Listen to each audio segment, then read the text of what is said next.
Alrighty. Hello. Hello, and thank you to everyone watching our very special reading of Murder on the Orient Express. Everyone who's watching now and everyone who's watching in the future as well. My name is Corey. I'm part of the creative team of the ACT Club, along with Shivani, Takeshi, and Adam.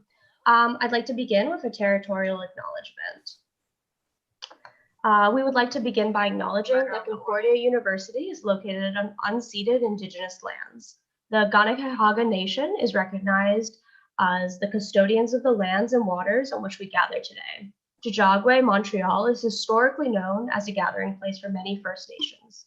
Today, it is home to a diverse population of Indigenous and other peoples. We respect the continued connections with the past, present, and future in our ongoing relationship with Indigenous and other peoples within the Montreal community. We would also like to acknowledge that in our new virtual world, Concordia's community extends beyond the lands mentioned. I would like to acknowledge the Indigenous lands that our actors and our viewers are situated on as well. Thank you so much. And before we jump into the show, I'd like to introduce everyone to our wonderful cast, and we're going to get started with our Act 1 Perot. Hello, my name is Chloe Garneau, and I am playing Act 1 Hercule Poirot. And then we have a second Perot. Hi, my name is Nasreen, and I'm playing Hercule Poirot in the second act. We're going to move right along to our Monsieur Bouc. Hello, everyone. My name is Leandro, and I'm going to be playing Monsieur Bouc for the whole play this time. Thank you. And Mary Dedenham. Hi, my name is Eliza Lansberger, and I will be playing Mary de Benham. Hector McQueen. Yep, that's me. My name is Elizabeth Niveen. I'll be playing Hector McQueen, and that is my name, and I know it, which is cool. Thank you. We got Michelle, the conductor. Hello, my name is Scarlett Guy, and I will be playing Michelle, the conductor. Thank you very much. And Princess Dragomanov. Hi, my name is Kimia, and I'll be playing Princess Dragomirov. Thank you. We got a 2-for-1. We got Greta Olson and the nanny, played by. You are muted. Our first technical difficulty, we did it. Sorry, you guys. Hi, my name is Kuni, and I'm going to be playing Greta. Thank you very much. And next up, we got another twofer, Countess Andre and the mother. Hi, I'm Maria, and I'll be playing Countess Adreni and the mother. Thank you very much. We got Helen Hubbard and Daisy, played by. Hi, I'm Grace, and I'll be Mrs. Hubbard and Daisy. Thank you very much. We got Colonel Artembo. Hi, I'm Julie. I'll be playing Colonel Arbonat, and I hope you enjoy the show. Thank you very much. Thank you for pronouncing your character's name correctly, which I did not. We got Samuel Ratchet and the father. Hello, my name is Alexander Cruz, and I'll be playing Samuel Ratchet. Thank you very much. And last up, we got the head waiter and the radio. Hi guys, I'm Matthias Rigatore. I'm going to be the head waiter and the radio. Thank you very much to our wonderful cast. So everybody sit back and enjoy.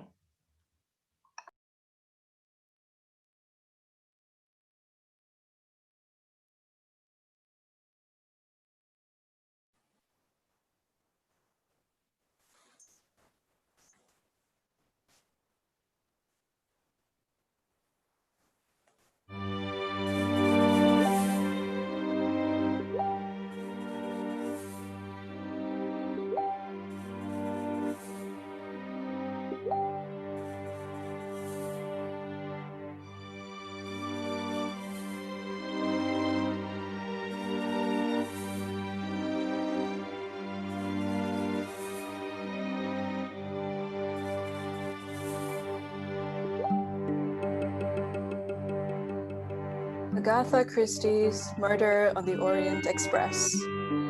Adapted by Ken Ludwig.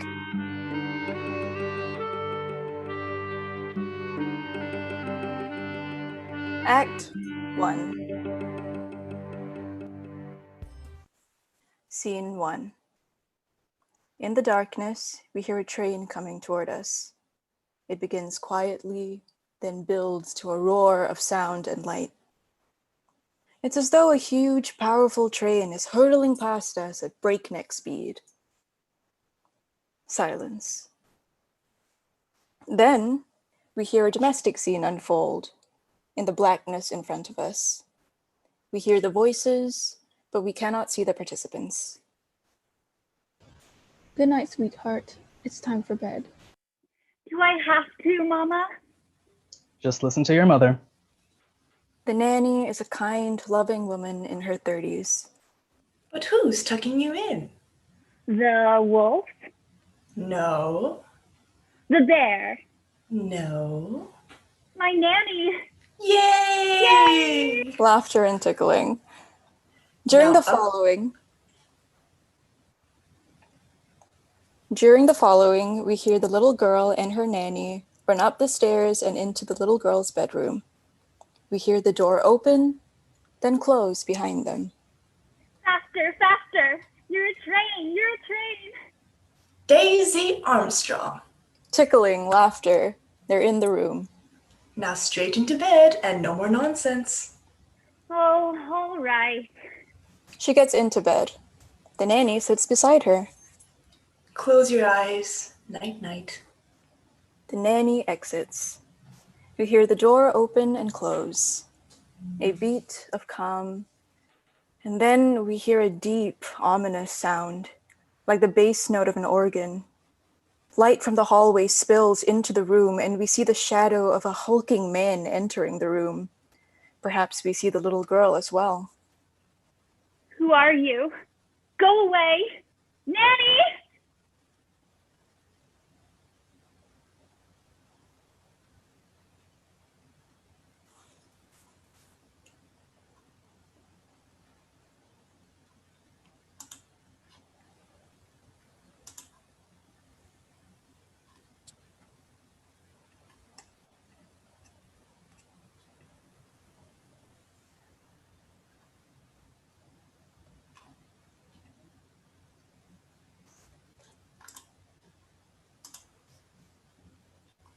Come. No, I won't.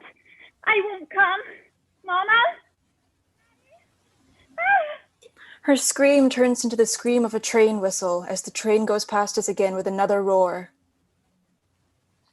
Steam from the train billows, and across the stage, out of this mist, Hercule Poirot walks into view and addresses the audience.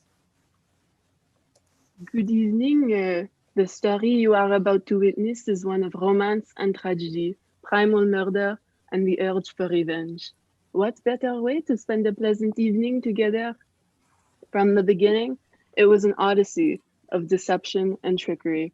1 minute, I could see the light, like the beam of a train engine hurtling past. The next minute, all was darkness, and the thread that I pulled came away my fingers and led to nothing. I believe it was the greatest case of my career, but who am I to say? Modesty forbids it.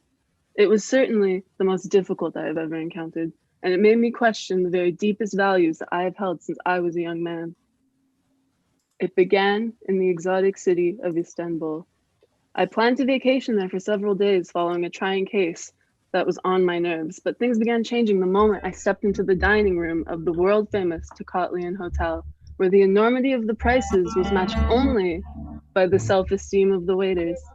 My name, incidentally, is Hercule Poirot, and I am a detective. Scene 2. We hear a small hotel band playing I Want to Go Back to Michigan by Irving Berlin. Poirot bows slightly, and now we are in the dining room of a Tocatlian hotel in Istanbul in 1934. The head waiter escorts Poirot into the room. I cannot hear you. Oh, this way, monsieur. I have a beautiful table that I am sure you will enjoy. Is it monsieur's first time in Istanbul? That is correct. How did you know? I have my ways, monsieur. My little observations. In this business, one needs to be a detective. Like that famous Poirot fellow who comes from France. I believe he is Belgian. No. From France. I know him personally. Ah, Your table, monsieur. merci.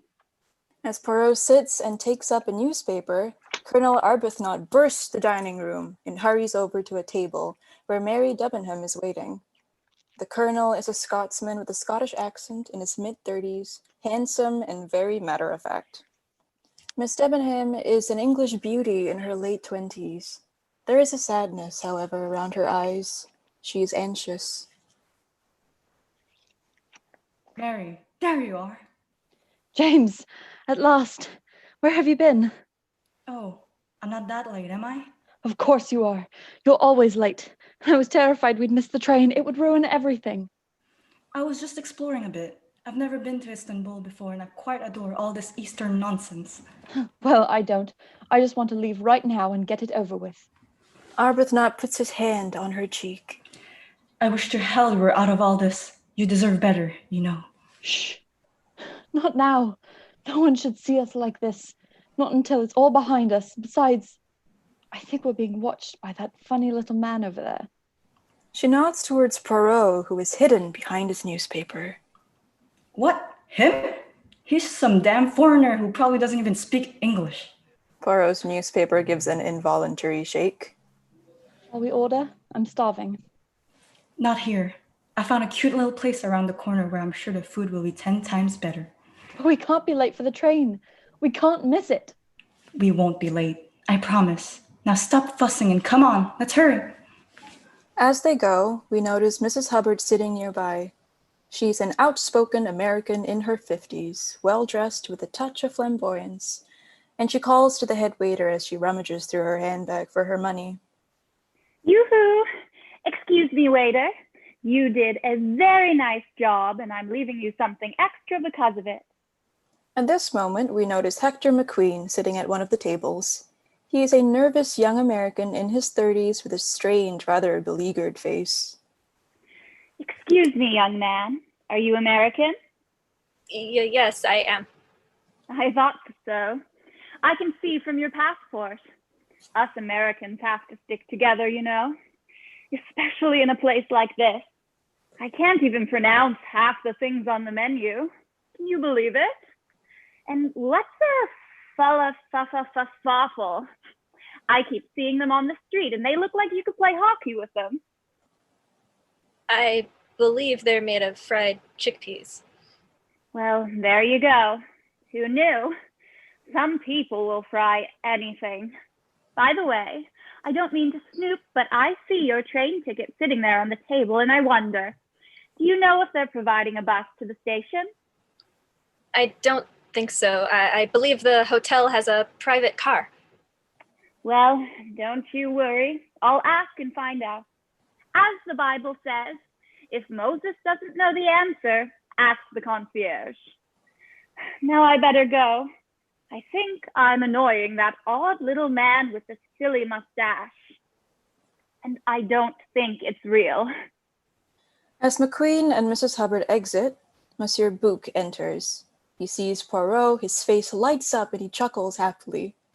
He taps Poirot on the shoulder. Bouc is another Belgian, a young middle-aged man of good humor. I hope that the food at this humble establishment is up to your usual standards.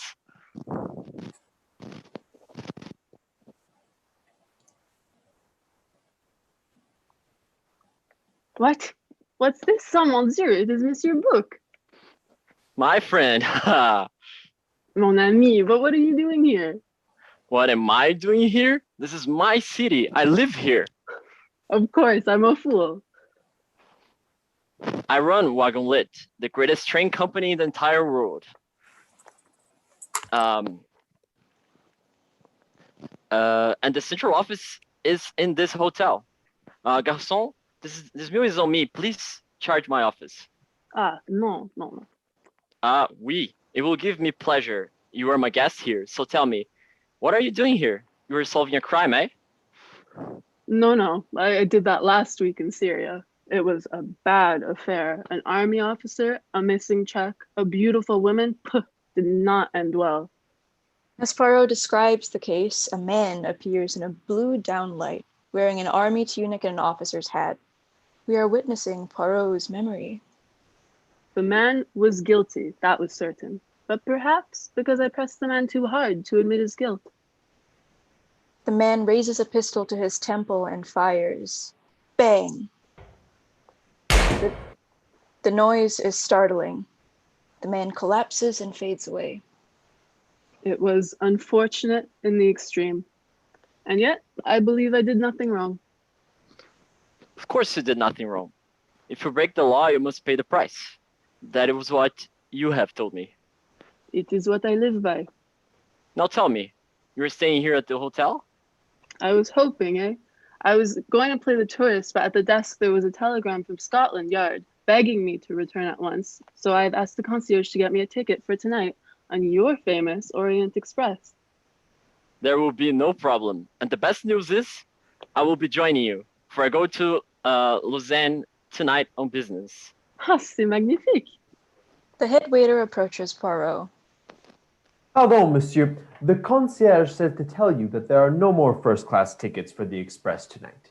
It is sold out. Ah, no. It is my train, and it is never sold out at this time of year. That is ridiculous. It must be a party or a convention, perhaps. Well, you tell the concierge to find a berth for Monsieur Poirot. He is my personal friend. But, monsieur... The number 7 is always available. It is held in reserve. Now go tell him. Right away, monsieur. He exits. Merci. It is nothing. A gesture. Now you see this menu? Throw it away. Tonight we shall sit on the train together, just like old times, and we will dine like kings. The food on the train, it is edible? Monsieur Poirot, you stab me in the heart. I am writhing on the ground at your feet. It's not a mere train that will carry you tonight. It is a legend.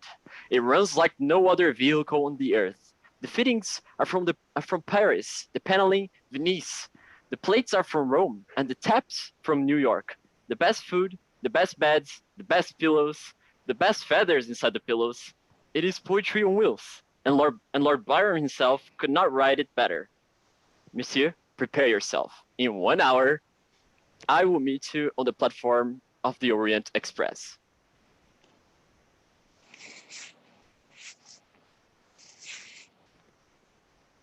Suddenly, we hear the Vorwärtsdrangend passage from Mahler's Symphony No. 1. The dining room disappears. The scene changes, and the ominous, powerful music takes us into the train station in Istanbul.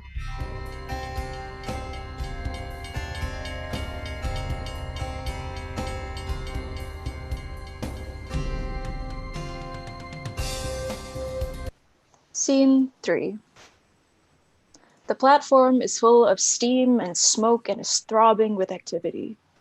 In the background, we glimpse the sleek, shining body of the Orient Express gleaming with romance. The greatest train in the world is about to accept its passengers and sail out of the station. At the center of the activity is Michel, the conductor. He is a good-looking Frenchman, about 40, with a quiet, almost grave sense of humor. He has a clipboard in hand listing the names and compartments of the passengers. Meanwhile, we hear an announcement over the loudspeaker. Messieurs et mesdames, l'Orient Express partira dans 20 minutes du quai numéro 10. Veuillez faire attention aux marches, soyez prudents et bon voyage. Ladies and gentlemen, the Orient Express will depart in 20 minutes from platform 10. Please watch your step and have a safe trip.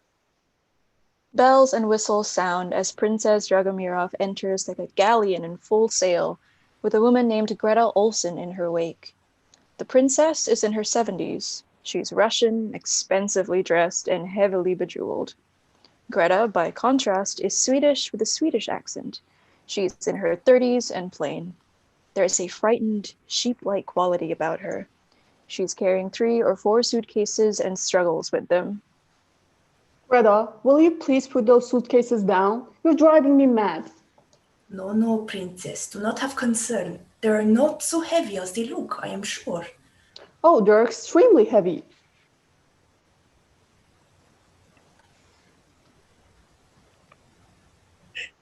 Princess Dragomirov, how lovely to see you. Please, let me help you, madame. Michelle relieves Greta of the luggage. It is mademoiselle. I am not married, except to God Almighty who lives in heaven. She crosses herself. Oh, Greta, please, not now. This is Greta Olsen. I am a missionary, and I work in Africa with little babies. I have agreed to pay her way if she will assist me as I travel to Paris.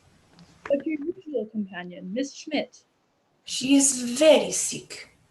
The doctors are calling it a cardiac event. But she's German, so it is very unlucky to slow her down. I will pray for Miss Smith, and God will protect her. Greta, please, that is enough. Just get on the train. You are in compartment 11, Princess, as usual. And Miss Olsen, you are sharing with Miss Mary Debenham in compartment 4. Mary enters, dressed stylishly.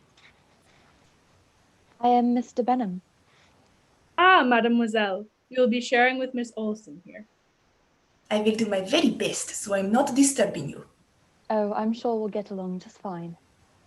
At which moment Samuel Ratchet appears. He's a middle-aged American businessman, brusque, unforgiving with a threatening demeanor and a whiplash of a voice. Here, sir. I'm right here. Is the luggage on board? Yes, sir, it is. And I checked this morning for any mail that might have arrived overnight, and this came in, apparently. God damn it! I know, it's awful. I mean, just look at this. Prepare to die? Your voice down. You should call the police. None of their business. But these are dangerous. This is the third one you've had in a week. It's good you have a gun. Would you keep your voice down? By this time, Poirot has entered and approached Michelle. Excuse me, could you direct me to compartment number 7, please? Number 7, monsieur? I believe there must be some mistake. Let us hope not. I must get to London by the end of the week. My name is Hercule Poirot. Hercule Poirot, the detective? Heads turn. Poirot is a celebrity. Well, what do you know? Hercule Poirot. I've heard of you. You're famous. Merci, monsieur. My name's Ratchet. Samuel Ratchet. Import-export. And I may have some business for you. I am afraid I am on vacation, monsieur. Oh, you'll change your mind when you hear the price, eh? Monsieur Ratchet, you are in compartment 2. Ratchet doesn't like being interrupted. Know where I'm going. Thank you. We'll discuss it inside. All aboard! Book enters in high spirits. Monsieur Poirot, alors, you have beat me to the gate. You have met Michel? He's from Paris, and he is the best conductor in the company. Merci, monsieur, but your friend says that he has number 7, and I'm afraid it is taken. Indeed, the entire first-class coach is full. That is incredible. I know, monsieur. All the world elects to travel tonight. You will put him in number 1, please. It is my personal compartment. I'll find you something in one of the other carriages. I'll find myself something. I cannot take your bed, mon ami. I insist. It is done. Michelle, you will make the arrangements. I am in your debt. Now tell me, have all the passengers checked in with you? Not yet. We are waiting for Miss Hubert and the Count and Countess Adrani. I hear that the Countess is one of the greatest beauties of Europe. She's Hungarian. I believe a commoner who became a doctor, and when she married the Count, she became royalty. Countess Adrani sweeps in carrying a small makeup carrier. She's in her 20s. brilliantly beautiful and dressed to the nines in furs and diamonds. Her hair and makeup are impeccable, and she has a warm smile that wins you over immediately. She is out of a fairy tale. Countess Elena Andrini, welcome. I'm Monsieur Bou of the Wagon Lee. With a I'm Hungarian delighted accent. to see you. Your reputation precedes you, madame. May I present you my friend, Monsieur Hercule Poirot. The famous detective. That is being wonderful. I have read about you in the papers, monsieur, and I admire you greatly. On Nagyon Kidvesh. Ez az izgalak. Nagyon Arvendek. You speak Hungarian beautifully. Not as beautifully as you speak English. May I help you with your bag, madame? No, it is nothing at all. And your husband, the Count, is he coming? Hélas, he cannot join me this trip, but since I'm visiting my mother, it works out nicely. He does not like her. Offers her hand. Monsieur Poirot, I look forward to hearing of your wonderful adventures. Kissing her hand. And I look forward to telling you about them. Compartment 12, Countess. The Countess sweeps away into the train. I think you are in love, my friend. I will not discount this possibility. This moment, Mrs. Hubbard blows onto the platform. Is this that Orient Express I keep hearing about? It doesn't look that impressive, at least not from here. You are Miss Hubert? Mrs. Helen Carolyn Peabody Wolfson Van Pelt Hubbard, if you please, from the beautiful Garden State of Minnesota. Mr. Peabody, my first husband, was a very good soul, but the poor man had no talent for longevity. And I shouldn't say poor because he did very nicely for himself, thank you very much. My second husband was a Mr. Wolfson, who I loved rather dearly, but he loved a lot of women, and so I traded up and got a Van Pelt. But I caught him in bed with that redhead from the Waldorf who did his nails.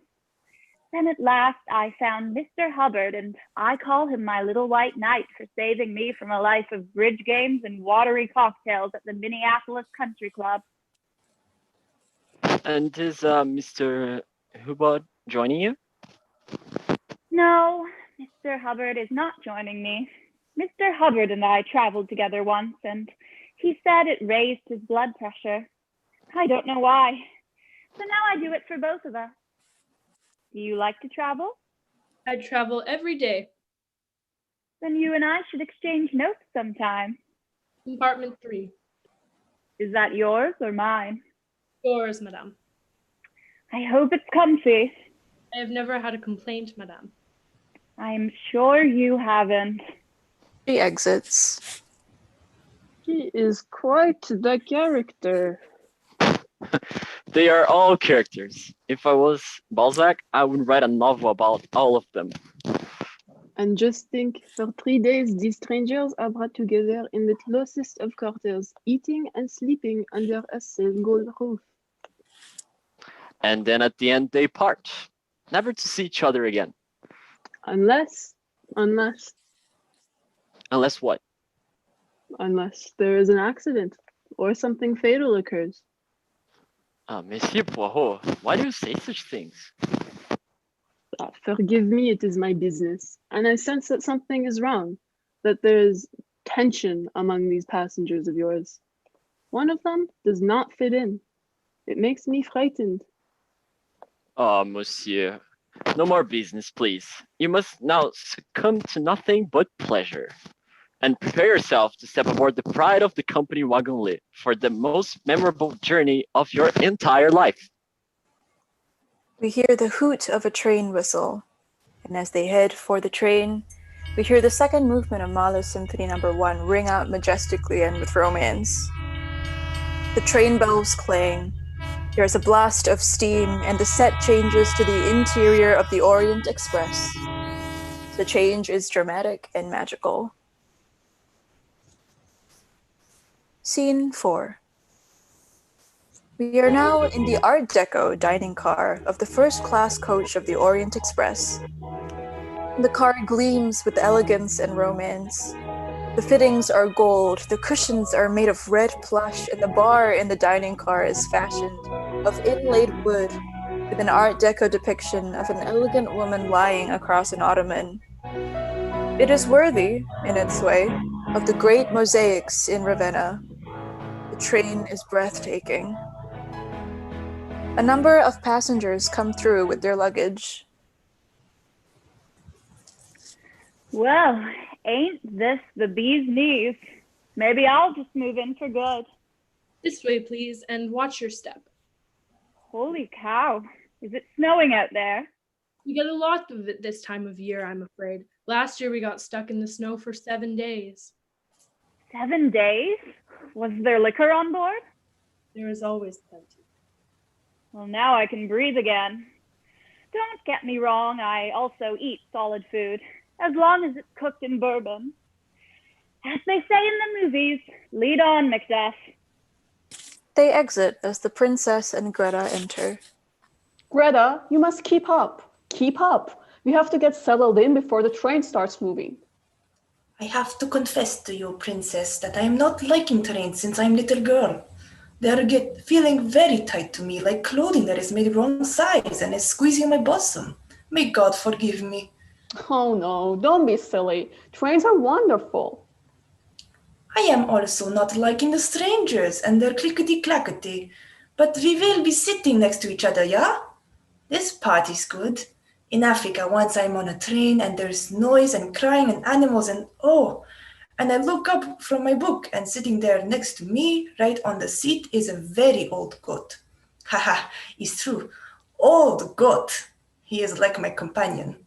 And on this trip that we are taking right now, I think it will not be so different, yeah? Greta exits. The princess reacts and follows her off as Poirot enters, followed by Ratchet, who is trying to catch up with him. Hey, Mr. Poirot, slow up. I'd like to discuss that proposition I mentioned.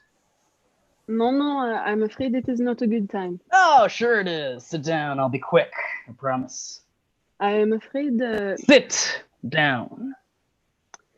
Eh bien, proceed. Now, I want you to take a job on for me. I take on few new cases. You'll take this one on, I guarantee it. And why is that? Because I'm talking big money here, Mr. Poirot. I have an enemy. I would guess that you have several enemies. Now, what's that supposed to mean? You are successful, n'est-ce pas? Successful people have many enemies. Right. That's it exactly, yeah. You see, I've been getting some threatening letters lately, and I want an extra pair of eyes to do some snooping around. That's what you do, right? Snooping? Of course, I can take care of myself. He flashes the gun under his coat. But I'll pay you $5,000. How's that sound? No. All right. 10. For a few days' work. I am not for sale, monsieur. I have been very fortunate in my profession, and I now take only such cases as interest me. And frankly, you do not interest me. You want me to grovel? Is that it? I want nothing, monsieur, except to leave. Poirot exits. Ratchet is darkly unhappy. He stomps his foot. After a beat, the Countess enters, passing through. She nods as she tries to go past him. Pardon me, sorry. Hey, you're that Countess, aren't you? That is correct. Well, you're awfully pretty. And from what I hear, you're a commoner to start with, just like the rest of us. That is also correct. Does that mean you'll have a drink with me? I am married, monsieur. My husband is having business elsewhere. Please excuse me. Now, not so fast. The Countess looks up sharply, but he's blocking her way. There is something threatening about him. Move out of the way, please. Hey, you don't need to get all high and mighty about it. If you do not move this second, I will scream. Now, just wait a minute. You said that you're unattached at the moment, and we're on a train, so who the hell's gonna know what happens in some private room on some 2-bit pizza? She slaps him very hard across the face. His instinct is to spring forward and attack her back. Stay away from me. McQueen bumbles into the room. Oh, Mr. Ratchet, I've been looking for you. I put your glass of wine next to your bed, and if you don't need anything else tonight, I thought I'd just... Shut up, Hector! Just shut up! At which moment, Luke enters. Aha, my friends. I hope that you're settling in all right and enjoy yourselves. It won't be long now until... Kerchunk! The train lurches to a start, and everyone grabs something nearby. It begins to roll, and there is a sense of relief. Not long at all. Journey begins, and I wish you both good luck and Godspeed. The lights fade quickly, and we hear the train begin to roll, haltingly, then faster and faster until it's shooting along the tracks. As the train moves, we see the snow falling, getting heavier by the second. Simultaneously, we hear the frantic, propulsive opening of the flight of the Bumblebee. Scene 5. We now see 3 adjoining sleeping compartments lined up next to each other. From the audience perspective, Poirot's compartment is on the left, Ratchet's compartment is in the center, and Mrs. Hubbard's compartment is on the right. Poirot and Ratchet share a common wall with no connecting door. Ratchet and Mrs. Hubbard share a common wall with a connecting door. When the lights come up, we see Poirot and Ratchet in their respective compartments getting ready for bed. Poirot takes meticulous care of his hair and mustache and folds his clothes with precision. Ratchet, on the contrary, is annoyed with everything, growls unhappily, and takes a large, unhappy swig from a glass of wine. Meanwhile, Mrs. Hubbard has picked up her telephone and is buzzing Michelle. Hello? Hello? We hear Michelle's voice through the receiver. Oui, madame? Michelle, could you bring me a bourbon, please? And put it on the rocks. The tap water's terrible. Right away, madame. And how about some nibbles? Nibbles, madame? Munchies. Yummy. Things to snack on while I drink my bourbon. Ah, you mean like crisps, madame? Yeah, like crisps. We call them nibbles in the Midwest. Have you ever nibbled on anything, Michelle? I have not had that pleasure, madame. Well, you bring me those crisps and I'll give you a lesson. Over and out. She hangs up, then looks in the mirror. You're not doing so bad there, kid. You're looking younger all the time. She turns on her radio, hears a tune she likes, and starts to sing into a dance routine. She's surprisingly professional. The more she sings, the louder she gets.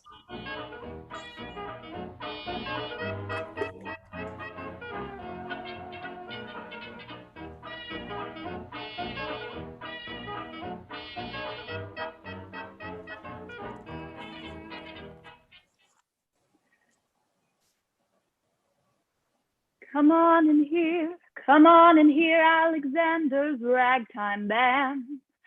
Come on and hear about the best band in the land. They can play a bugle call like you never heard before. So natural that you wanna go to war. That's just the bestest band, what else? Oh, honey lamb, come on along. We now see Ratchet in the compartment next to her. He's livid and bangs on the wall. Would you keep it down? Shut up! Who asked you? It's the middle of the night! Bzz, bzz. Ratchet is buzzing for the attendant, and Michelle hurries down the corridor. Sir, what is it? Would you tell that ridiculous woman in there to keep it down? It's time for bed. Ridiculous woman? I heard that. If the lady wants to sing a little song. It's 12 o'clock at night. Mrs. Hubbard barges into Ratchet's compartment through the connecting door. Listen, you. Just mind your own business. Hey, stay out of here. This is my compartment. If I want to enjoy myself, I'm gonna do it. So just pipe down. You're insane. You're just... Get out! What are you, a thug? Are you in the mafia? Michelle, I think he's dangerous. Seeing Ratchet's gun on his nightstand. Oh my God, he's got a gun. It's a gun. It is not against the law, madame. Get out this instant. You must be crazy. I said get out! She walks out, slamming the door behind her. Bang. Lights down in Ratchet's compartment. The moment Mrs. Hubbard is back in her room, she starts singing again and doing the Charleston, just to annoy him. Charleston, Charleston, made in Carolina. Hey, Mr. Who's It? I hope you don't have any trouble with this one. It would be un-American. Some dam, some crams all say there's nothing finer than the Charleston, Charleston. As she continues singing, we see pinpoint spotlights on 3 of the passengers. Oh la la, it will be a long night. She will ruin me. It is all over. Someone should shoot her and put her out of her misery. Lights out quickly. In the transition light, we see the snow falling, getting heavier and heavier. The wind is howling, blowing the snow sideways. The train rushes by.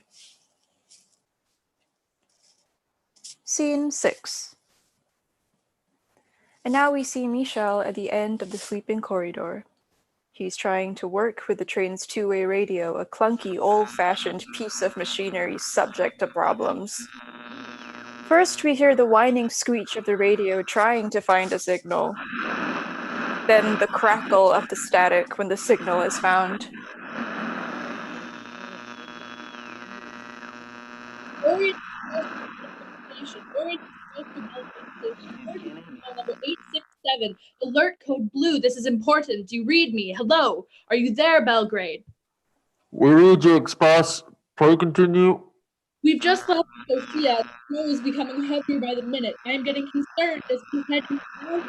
Please hurry up and stop it. Hello? Do you read me? Belgrade? Belgrade, can you hear me? Scene 7. Lights up on the observation deck. Mary rushes in and looks around. A moment later, Arbuthnot enters. Oh, thank God. I thought you weren't coming. What's the matter? I got your note. I'll tell you what's the matter. I'm frightened that we shouldn't be doing this. Now, calm down. I can't calm down. We have to stop this. Now, that's ridiculous. No, it isn't. Oh, that's the trouble with you military men. You never show any real emotion. It's always stiff upper lip, no matter what's going on. Mary, we're doing nothing wrong. You have to remember that. I'm trying. I really am. She hugs Arbuthnot. Better? Yes, I think so. There was a hill near my home in Scotland, and I'd sit for hours watching the trains go by in the valley below. I knew they were heading to exotic locales, and I wanted to climb aboard in the worst way. But you didn't. No, I suppose I knew somehow that I'd break my mother's heart. You are a very good man. She was a very good woman. Do you know what the worst thing it is with all this traveling we've been doing? We don't get any privacy. It's just so maddening. Well, I don't see anyone around at the moment. Do you? No, I suppose I don't. Arbuthnot takes her in his arms and kisses her with passion. They really go at it. She responds in kind. Oh, James. Be strong. I will. I promise. They hear someone coming and spring apart. McQueen enters. Hi, I hope I'm not interrupting. Of course you're interrupting, you moron. Are you blind? Oh, I'm sorry. I could go get a snack or a... The train stops. What? They all look up in surprise. Oh my god, the train is stopping.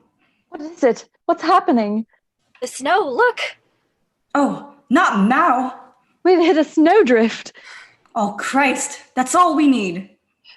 Shall I go take a look? What good would that do? James, he's right. Let him go. Mary? Go ahead, Mr. McQueen. We'll be here waiting for you. I'll be back in a minute. He runs off. Why did you send him off like that? Mary takes him in her arms and goes back to kissing him. Scene 8. Lights up on Mrs. Hubbard in her compartment, screaming for help. Help! Someone come quickly! Help! Book runs in. Miss Hubbard, what? What is it? There was a man in my room. He ran off, I'm sure of it. Which way did he go?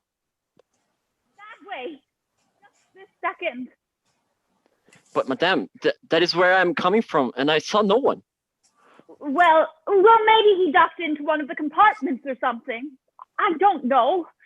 I tell you, I was lying there in my bed, dead to the world, and I open my eyes and I see this man going out the door, and he's wearing a uniform.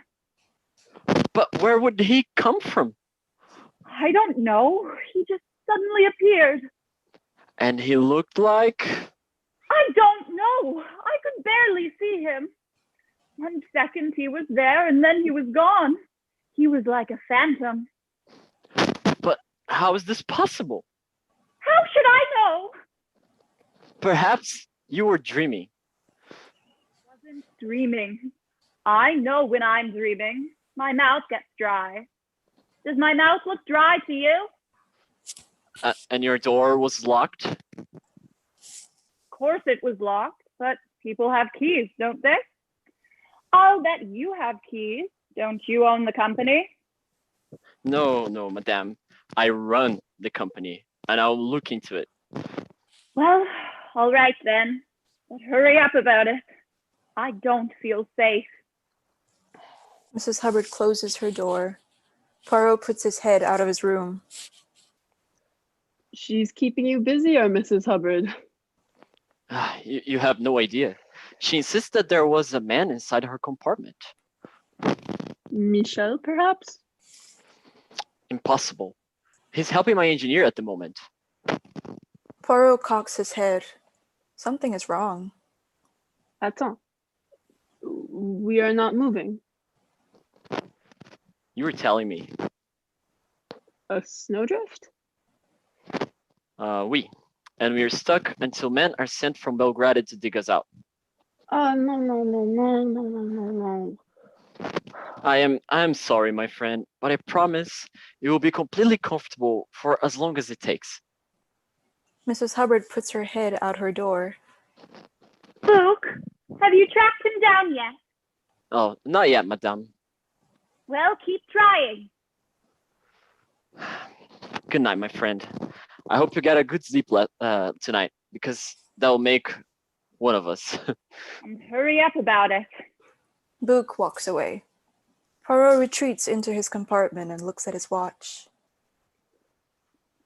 I wonder. Immediately, we hear the mischievous passage from Rossini's Overture to La Gazza Ladra that begins approximately 2 minutes in. Scene 9.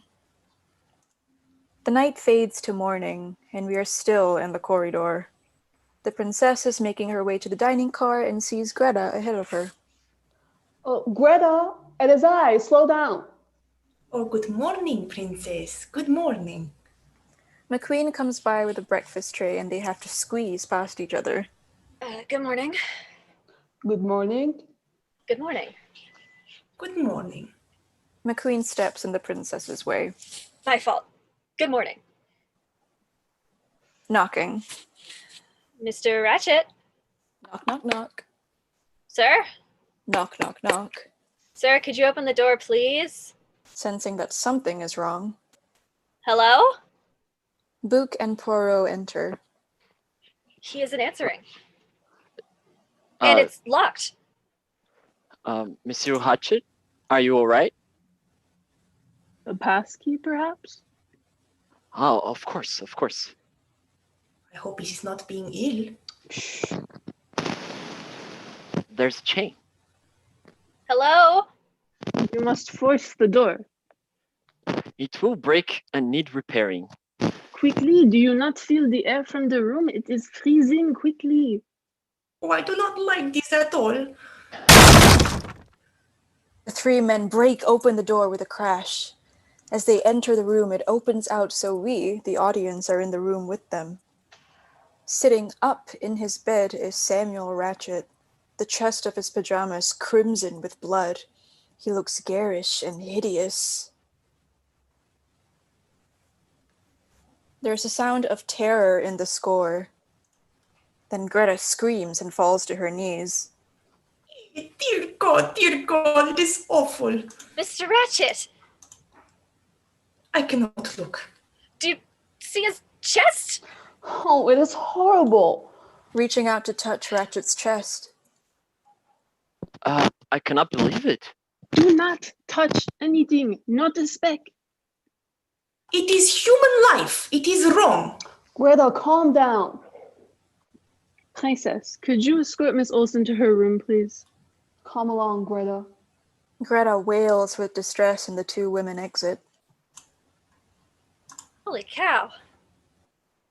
There has never been such a thing in the history of my company.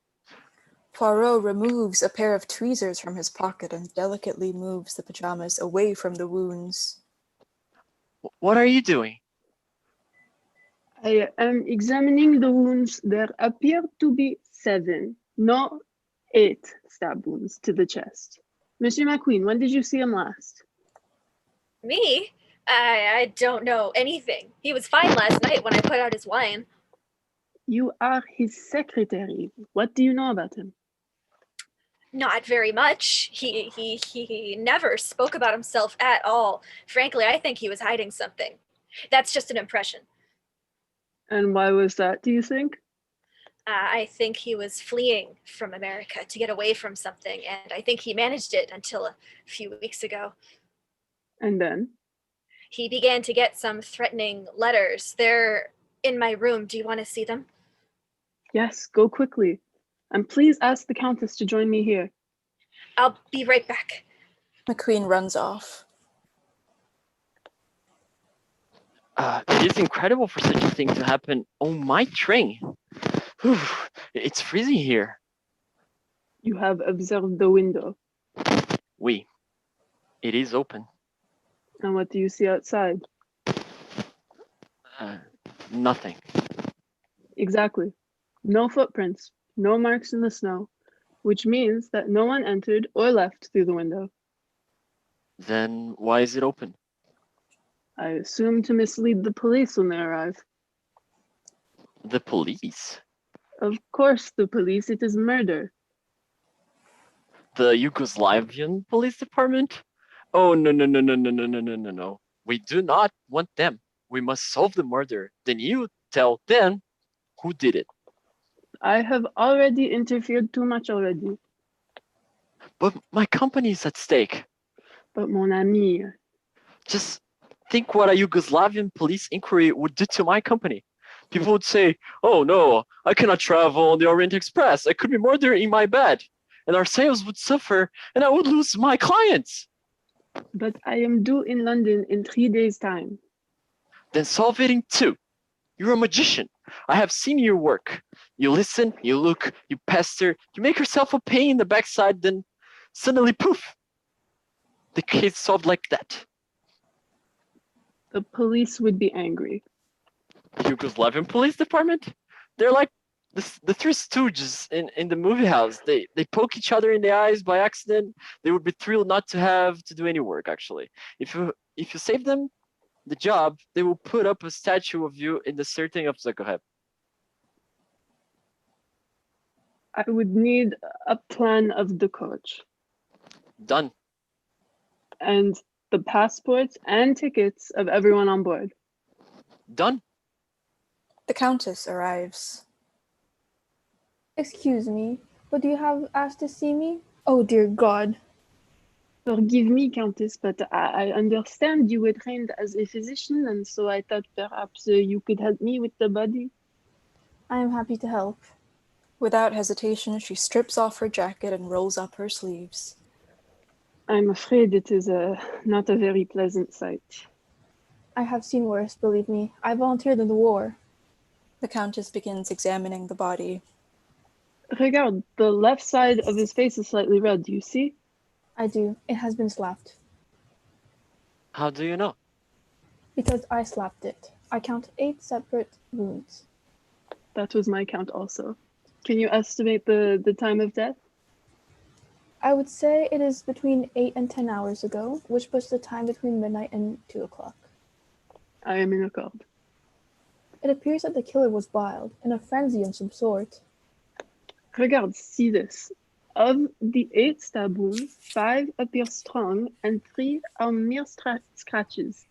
And wait, do you see the wounds are from different directions? Do you see? I need a pencil. Here. Bon. Now watch. We place the pencil inside each wound and push it gently. Ugh, is this necessary? Perhaps the man changed hands during the stabbing. Or there were 2 assailants, one right-handed and one left-handed. One strong, one weak. It is not impossible, but now another question presents itself. Why did Mr. Ratchet not fight back when all the while he had this gun under his pillow? Poirot pulls the revolver out from under the pillow.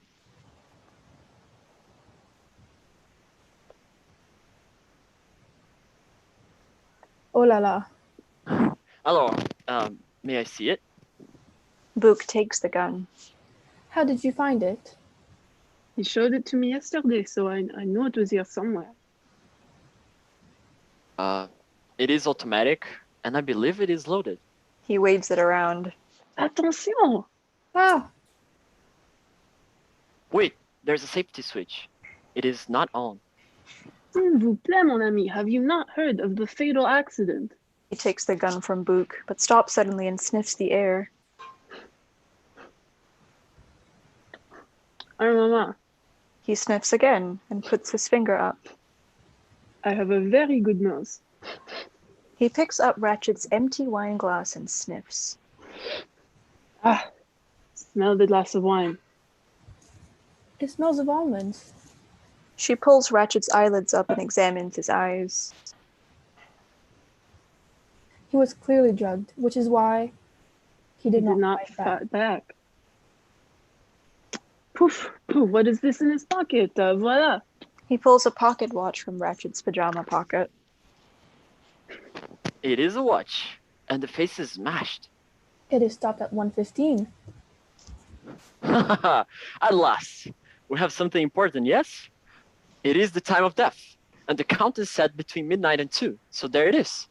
It could not be clearer. 1:15 is the time of death. It is obvious. It is possible. What do you mean it is possible? What is wrong with it? I do not know yet what is wrong and what is right, because I am still investigating. Here is a pipe cleaner, and here's a match, and here's another match of a different shape. There are dozens of clues in this room, and it makes me suspicious. Look at this, on the floor. It is a lady's handkerchief with the letter H on it. Yet another clue. And who is H, eh? As in Hamlet? That is the question. There is Mrs. Hubbard, and I believe that her first name is Helen. And the princess? Her name is Natalia Dragomirov. And there is Mary Debignan and Greta Olson, and James Arbuthnot, and Hector McQueen. And I am Constantine Bou. And such a thing like this has never happened in the history of the Wagon Lit. And it will ruin my company, and I want you to solve it immediately. You are upset. I am very upset. Amin has been murdered on my train. It will be all right. I hope so. I will smoke a cigarette. That is a good idea. And oh my god, just look at this ashtray. My people are lying down on the job. Picks up the ashtray and is about to empty it. No, stop! Book has frozen in place. Faro gazes at the contents of the ashtray, then brings out a pair of tweezers. Do you not see there is a piece of paper that has been burned, perhaps to hide its contents? He peers at it. There seems to be something written on it. What I need right now is a lady's hat box. Countess, do you keep such a thing? Of course I do. She hurries away. I greatly admire that creature, Book. Did you see? She did not ask me a single question. I ask for a hat box, she gets me a hat box. I ask her for help with the body, she rolls up her sleeves. Suddenly, I desire to be young again. Do not move. He rushes into his own room, calling behind him. I am getting a spirit lamp. I use it to heat the wax for my mustache. And why do you need a spirit lamp? Because this time I'm using science to catch the guilty party. Usually for me, it is the psychology, the mind of the killer, but not with these clues. Why not? Because I do not trust them. Running back into the room with the lamp. The handkerchief. Did a woman drop it, or did a man put it there and say, I will make this look like a woman's crime? The same thing with the pipe cleaner, eh? I will make it look like a man has done it. There's also the watch, the gun, the window, the match, the wine. There are too many clues, and I am unhappy. The Countess enters. Your hat box, monsieur. Merci, madame. Je vous en prie. If I asked you to leave your husband and come away with me to Monte Carlo, what would you say? I would say give me 5 minutes. I need to pack. I will get back to you. In the meantime, please hold this. Thank you. Faro opens the box and hands the hat to the Countess, then removes 2 humps of wire netting from the box and hands them to Book. Then he lights his spirit lamp. He then places one of the humps of netting beside the lamp, then carefully puts the shred of paper on top of that, then puts the other hump of netting over the first. Excellent. I believe that this paper is the remains of a note, perhaps a threat, that it was burned to conceal the information it contained. Now, I want you to watch very closely, for I believe that some letters will appear, but only briefly, as the flame is striking them, and we must regard them while we can. Now let us put it over the flame, like so. He places the contraption over the flame, and suddenly a few letters glow for a moment on the paper. We see them on a projection across the set. Remember little Daisy Armstrong. Then whoosh, they're gone in a burning blackness. Ah, do you see it? Remember little Daisy Armstrong. But what does it mean? There was a case in America 3 years ago. What? A little girl was murdered. It was all in the papers. I do not remember. It was a case most horrible. Horrible. A young girl named Daisy Armstrong was kidnapped from her home in Long Island, New York. Mama! Daddy! The ransom was set at $200,000, and it was paid.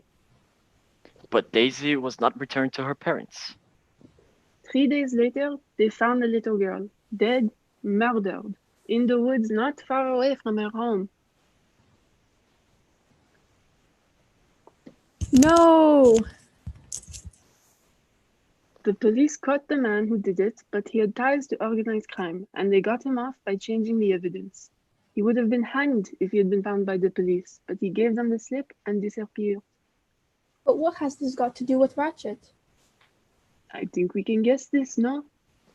Of course. Mr. McQueen said that Ratchet was fleeing from something in America, and that he succeeded until the letters began arriving. Then you think... But Ratchet's real name was Bruno Cassetti, the man who murdered little Daisy Armstrong. Good God. McQueen enters. Excuse me, Mr. Poirot, I found the letters. Bon, merci. And so it begins. Monsieur Book, please gather the passports of everyone in the carriage and then send them to me, the princess, and Miss Olsen together. Then Mr. McQueen, then Mrs. Hubbard. Now, vite, vite, before the trail is cold. It is clear that someone on this train is committed the murder, and I will find out who it is, I promise you. Blackout. We hear more of the wild ride, discordant sounds of Rossini's overture to La Gazza Ladra. Scene 10. Bang. The lights come up instantly on the dining car. Poirot, Bouc, the princess, and Greta. Monsieur Poirot, we are here out of a sense of duty, that is all. I do not like having my day disrupted. Then let us begin immediately. Now it says in your passport that you are Russian. That is correct. I have been in exile since the Bolshevik dogs took over. And I see that your first name is... Natalia.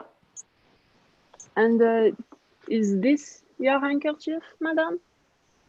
Oh, of course not. It has the letter H on it. My initials are ND, Natalia Dragomirov. Is it yours, mademoiselle? Oh no, I could not afford such a beautiful thing as this. It would be a sin. Oh. And may I ask each of you where you were last night between midnight and 2 o'clock? Well, I could not sleep, so at midnight, the Countess and Renee and I read a book together in my room, out loud. It is the very, very best way to sleep when you're anxious. And what were you anxious about? The Bolsheviks. And what book did you read? A Tale of Two Cities. It is very comforting. And you, Miss Olsen, where were you? I was in my room with Miss Debenham, who is also nice.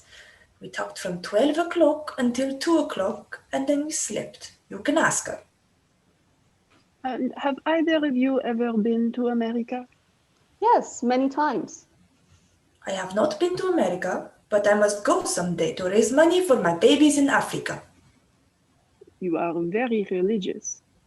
Yeah. Since I was little girl and Jesus came to visit me in my garden, he spoke with me and told me I must work hard to help little babies in Africa. And I'm sure you have done it beautifully, mademoiselle. Just one more question for both of you ladies. Are you aware of the identity of the man who was killed last night? His name was Ratchet, and I pray for his soul. No, my dear. His name was Bruno Cassidy. The Countess told me. And what I pray is that his soul is damned and that he burns in hell for all eternity. Princess! He murdered a girl named Daisy Armstrong, and her grandmother is my dearest friend. You would know her as the actress Linda Arden. She was very great. No, not was, monsieur. She is very great. She is very much alive and remains the greatest actress of the American stage. And when her 5-year-old granddaughter was murdered by his monster Cassidy, it took her years to recover. Indeed, she has not yet recovered. There were 4 who died? No, not 4. 5, monsieur. 5 people died. Little Daisy, and then her mother, who was pregnant, died in childbirth. And then the baby died too. And then the little girl's father, Colonel Armstrong, could not live with what happened and ended his life. And the housemaid as well. 5 human souls were extinguished. So please forgive me, Greta, if I take the view that there is no forgiveness in a case such as this. Mr. Cassidy should have been flogged to death and his remains cut up and thrown onto the rubbish heap. Greta runs from the room. The princess runs after her and bumps into McQueen, who is just entering. Oh, Greta, please, Greta! I'm so sorry. The princess is gone. Monsieur McQueen, please sit down. Of course. Are they all right? They will be fine, I assure you. Now tell me, please, what exactly were your duties as secretary to your employer? Well, I wrote his letters and did his errands and things. And you knew him only as Samuel Ratchet? How else would I know him? His real name was Bruno Cassetti. Holy God. Are you sure of that? Then you know about the Armstrong cases? You bet I do. My father was the district attorney for the state of New York, and he brought the case against that son of a bitch. I'm sorry, but you have no idea what he did to that family. And they were so kind to me. Can you tell us who was in the Armstrong household? Mrs. Armstrong had a sister. She went to graduate school, but after the tragedy, she moved to Europe, and I think she got married. Her name was Helena. And also, Mrs. Armstrong's mother would come to visit. She was an actress. Anyone else? There was a governess and a baby nurse, and then poor Suzanne. She was a French housemaid. She came from Paris, and my father's office, she thought she might be implicated.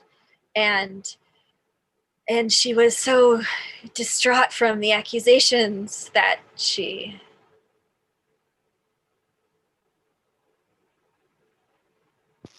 Killed herself. Only it turned out that she was innocent. My father was shattered. He never recovered. And where were you last night between midnight and 2 o'clock? 12 to 2, I was with Colonel Arbuthnot on the observation deck. And did you see anyone last night you did not recognize? No, I saw Michelle the conductor, and the other conductor, and Colonel Arbuthnot, and Miss Debenham. The other conductor? There is a second conductor? I guess so. I saw him. He was in uniform? Yeah, the same one that Michelle wears. And what did he look like? I don't know. He had his hat pulled down. He was small boned, you know what I mean? Sort of feminine. Did you speak to him? I said hello, and he just kept going.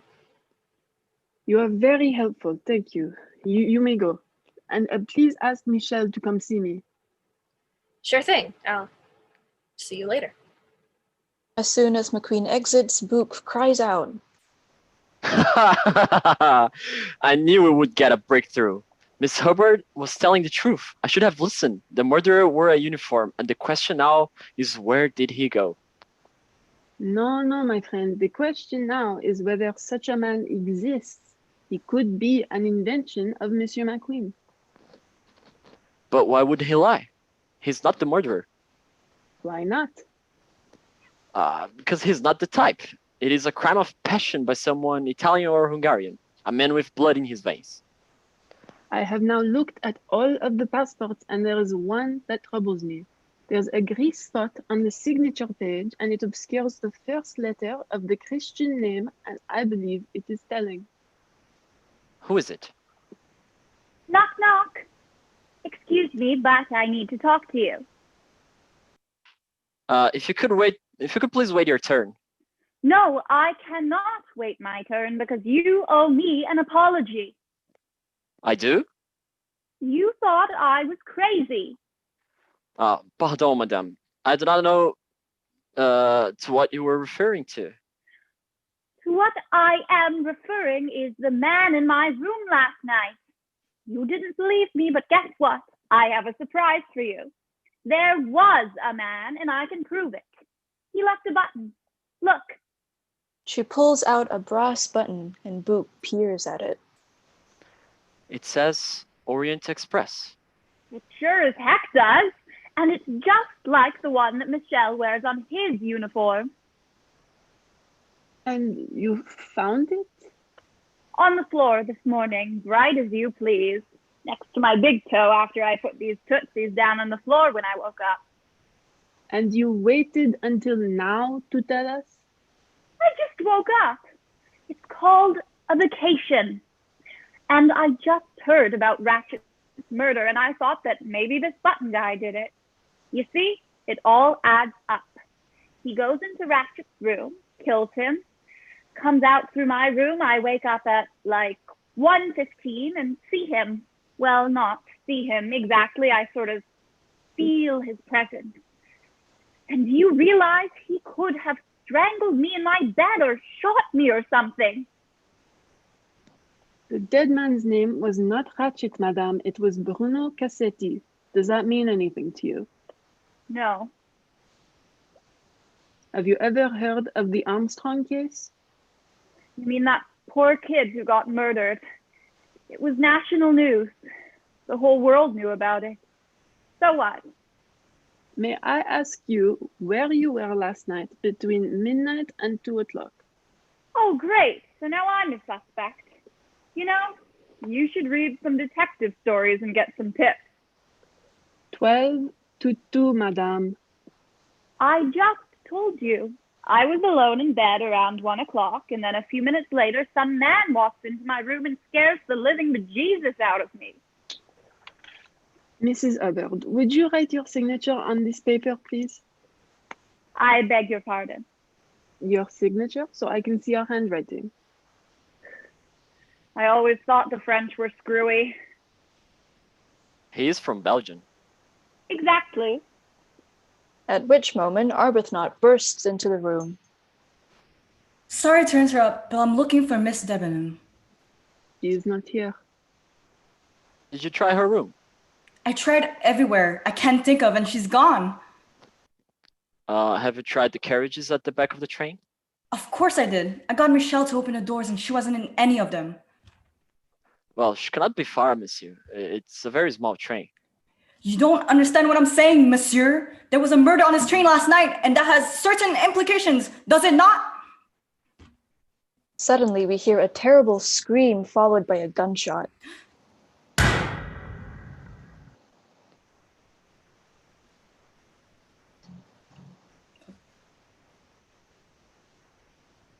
Oh my god, it's her! What happened?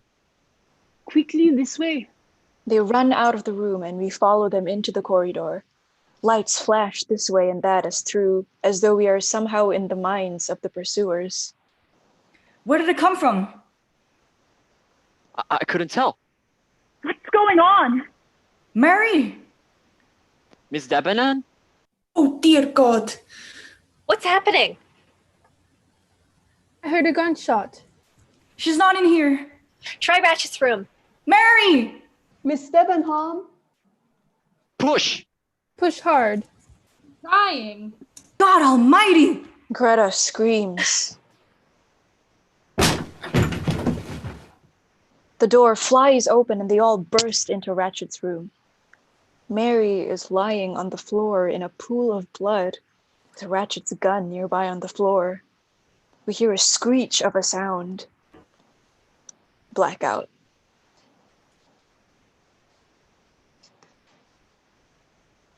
Okay, folks, we are now at the intermission. We'll be taking a 5-minute break. And just hold on, and we'll be in for Act 2 in just a moment.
Act 2.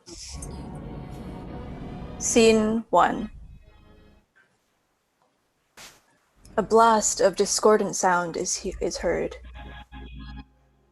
The lights come up and we're exactly where we were at the close of Act 1. Everyone is frozen, staring at Mary on the floor in a pool of blood with a gun beside her.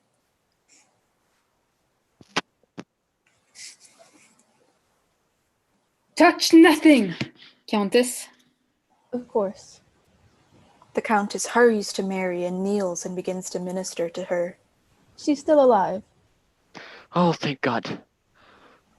Mary stirs and moans. Mary, What? What happened? you were shot, for God's sake. I need my medical bag. I'll get it. Quickly, compartment 12. Michel, please search the train. Oui, monsieur. I'll go with him. Me too. Wait, do you have a gun? There is one for emergencies in the porter's box. Take it with you. This is not a game. Yes, sir. Come quickly. Book, Michelle, and McQueen run off as Mrs. Hubbard returns with the first aid kit. Can you sit upright? I think so. Ow! There is a great deal of blood. I do not like blood. Nobody likes blood. Here's the kit. Thank you. It is only your arm? Yes. You have not been hurt elsewhere? No. The Countess removes a pair of scissors. Do not be alarmed. I am merely cutting the sleeve of your blouse so I can have a better look. The Countess cuts the sleeve of the blouse up the side and then off, exposing Mary's bloody arm. Everyone winces. I cannot watch. This may hurt a bit. It is what do you call it in English? Yod. Yodin. Iodine.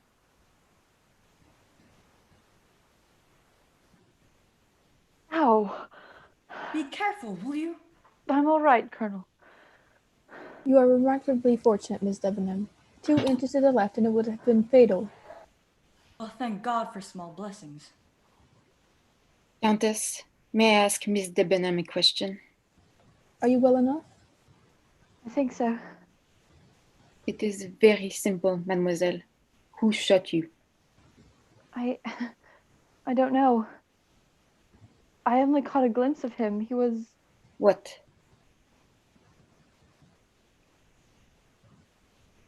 It makes no sense. He was in a kind of uniform, but I may have imagined it. Can you tell us what happened? During the following, the Countess continues to clean and bandage the wound. I'll try. I woke up this morning feeling disoriented, as though I'd been drugged or something, and I had this splitting headache. So I looked through my suitcase for some aspirin, but I didn't have any. So then I stumbled out of the room and I saw that Mrs. Hubbard's door was ajar. I called to her, but she wasn't there. And then I know I shouldn't have, but I went into her room. I'm sorry. That's quite all right. Go on. My head was splitting open by this time, and I wasn't thinking straight. So I looked for some aspirin in Mrs. Hubbard's makeup bag. And then there was this knife, and it was covered in blood. A knife? In my bag? Yes. Where is it? I left it where it was. I was so frightened. Holy cow. I'll go get it. Stop. You will not go get it. I will retrieve it when I am ready. Now, Miss Debenham, continue. Well, let me just say that this does prove there was a man in my room last night, like I was saying. Mrs. Hubbard. Sorry. You talk too much. I beg your pardon. Miss Debenham. Well, I was frightened when I saw the knife, and then I must have backed into Mr. Ratchet's room, and then I turned and I saw the body on the bed with all the blood and the wounds, and I screamed, and then I saw the band and the gun, and that's all I remember. She starts to cry. It's all right. Are you sure it was a man? I think so. I assumed it was. I suppose I'm not positive. He must have been hiding in this room behind the door, waiting to escape. So, if I'd come in here first, then whammo! No more show tunes in the shower. And that would have been a terrible loss. Mrs. Hubbard, can you tell me where you keep your makeup bag? Gladly. Right behind the door, hanging on the handle. Poirot goes to get it. If these compartments were bigger, I wouldn't have to hang my makeup bag on a door handle like some drama school kid in a Rudolph Frimmel operetta living out of a hold all and... Holy God! Poirot has retrieved the makeup bag from which he has extracted a vicious-looking dagger covered with blood, and Mrs. Hubbard has just seen it. I cannot look. Never seen one like this before. I will be analyzing it for fingerprints. In the meantime, will you all please leave and do not touch anything as you go? When I finished in here, I will be in the dining car and I would like to see Mr. Benham. Now, see here. If she is able, then Mrs. Hubbard and then Miss Olsen and the princess again. Me? Countess, will you be so kind as to escort Miss de Benham to her room, please? Of course. You are strong enough? I am much better. Thank you. I see no reason to put Miss Debenham through anything stressful at the moment, and I suggest you don't. I will bear that in mind. Everyone starts to leave. I hope you solve all this quickly, monsieur. I'm not afraid of dying, but I would rather not speed up the process. I intend to sue this company on the grounds of sheer anxiety. Everyone leaves except Poirot, and we hear the thoughtful opening of the first movement of Bach's Cello Suite No. 2 in D minor. Eh bien, madame, you are not the only one who is anxious at the moment. Fade into the following scene. Scene 2. The end of the corridor. Michelle is on the two-way radio. We have an emergency. We cannot reach Belgrade and we're 20 miles from the nearest town. We need assistance.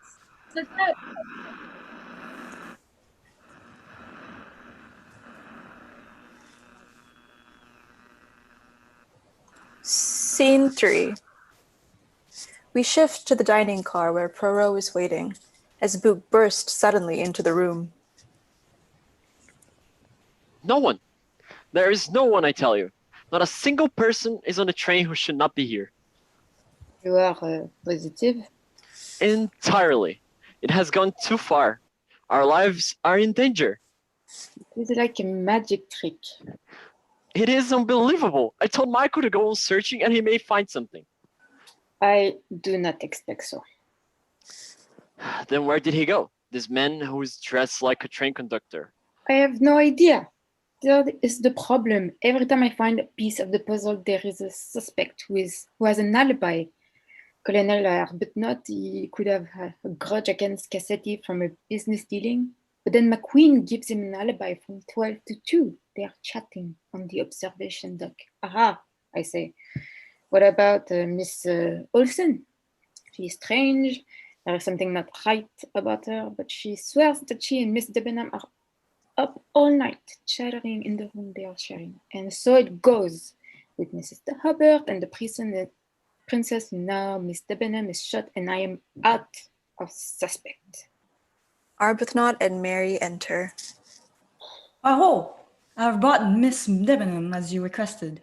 Now what do you want with her? I merely wish to ask some questions, Colonel. You may go. I beg your pardon? You are not needed for this. Well, I'm sorry to hear it because I'm staying. I am sorry also because you are not. Now listen to me, you little Frenchman. He is Belgian. I don't care if he's the man in the moon. I'm not leaving her. It's all right, James. Honestly. I'm sure it won't take long. She's correct. I need mere 10 minutes. Well, I don't like it. Do you understand? And you can put that in your mission pipe and smoke it. That is Sherlock Holmes. Oh, go to hell. Arbuthnot stalks out. Well, please sit down, Miss Debenham. There is much pain. Well, it is rather sore, that's all. You are very brave. Let us be grateful that it is not worse. Thank the Lord. Now, Miss Debenham, in the hotel yesterday, I heard you speaking with the colonel. You said you were terrified. You would miss the train. Can you tell me why it was so important to you? It wasn't that at all. I didn't want to be late. But you said you wanted to get it over with. Get it all behind you. Get what behind you? You seemed quite agitated. I'm afraid you're reading into it. I'm tremendously punctual, that's all. Pardon. It is my profession. Sometimes I am too imaginative. And you and the colonel are very close, I take it. We only met a few days ago, and I suppose we rather hit it off. And as for the murder, I assume you know that the dead man was Bruno A.C.T. I heard. And what do you know of the kidnapping? Not much, I'm afraid. I've never been to the States. Ah, I see. And what is it that brought you to Istanbul? I lived with a family for about a year. I'm a governess. And can you tell me your whereabouts last night between midnight and 2 o'clock? I was in my room with Miss Olsen. We chatted until quite late. You see, she talks quite a bit, especially when she's anxious. And I may have dozed off for a few minutes. I see. May I go? You may. Oh, wait. There is one last thing. Would you sign your name, please? All right. She does. It's a good thing I'm left-handed. I'd have trouble signing with my right at the moment. Merci. Please get some rest. And on behalf of the company, I will have some champagne sent straight to your room. Thank you so much. She exits. And if there is anything else I can do to help, please let me know. Goodbye. Goodbye. He closes the door. Oh my God, can you imagine if she had died? Whew, thank goodness she's such a lovely young woman. She is more than lovely. She is a complete liar. Miss Debenham? She claims that she is not well acquainted with the colonel, yet they are clearly intimate. To him, she said she wanted to put something behind her, and now she pretends that these words mean nothing. But she was shot. In the arm. It could have killed her. I wonder. About what?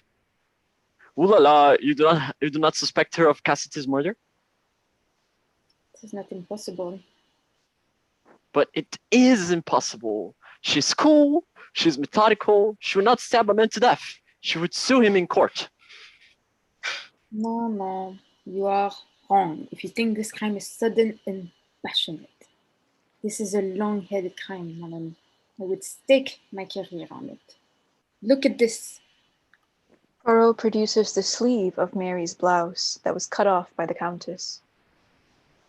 The sleeve of her blouse? So what? There is a powder burn at the entry point. Which means? That the gun was very close to the sleeve when it went off. So what? The man was 2 feet away. Michelle hurries in.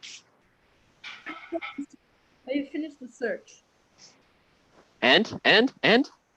Nothing. There is no sign of an intruder anywhere. If you like, I can show you.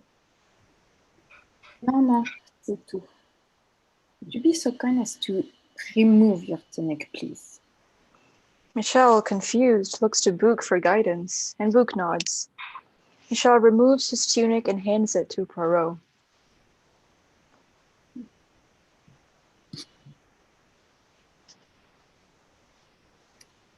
I see that none of your buttons are missing. Moreover, the thread for each button is old, so nothing was sewn on recently. This is correct, but may I ask? Mrs. Hubbard found this button in her room this morning. It is not mine, monsieur. So I see. But it matches yours exactly. It is true. Michelle, are there other attendants on this train at the moment? There is one in second class, a ticket taker I have known for years. Is he large or small? He is quite large, I'm afraid. Shall I ask him to see you? No, that is quite all right. And what other passengers besides the one in this coach are on the train? There is hardly anyone at the moment. It is the off-season. There is a mother and a child on the Belgrade carriage, and that is all. And could there be a second conductor on this train wearing a uniform like yours? Oh no, monsieur.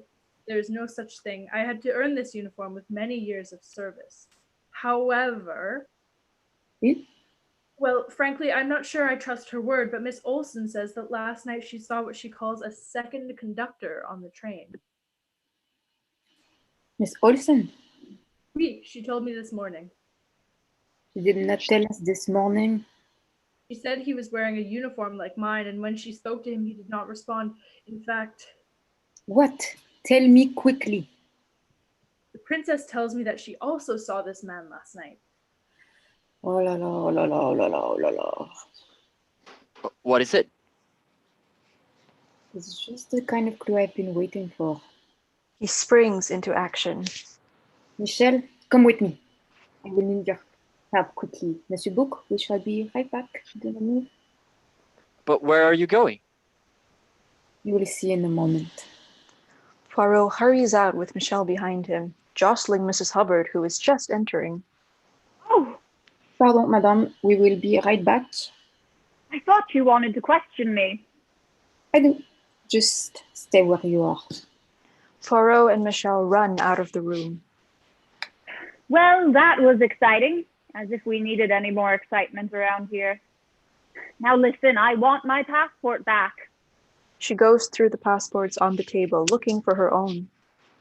What if there was another shooting and we had to make a run for it? Can you imagine me wandering through Yugoslavia without a passport? They'd shoot me on sight and ask questions later. Who are you? Well, I'm Mrs. Helen Hubbard from the Minneapolis Golf and Racquet Blam! No more mahjong.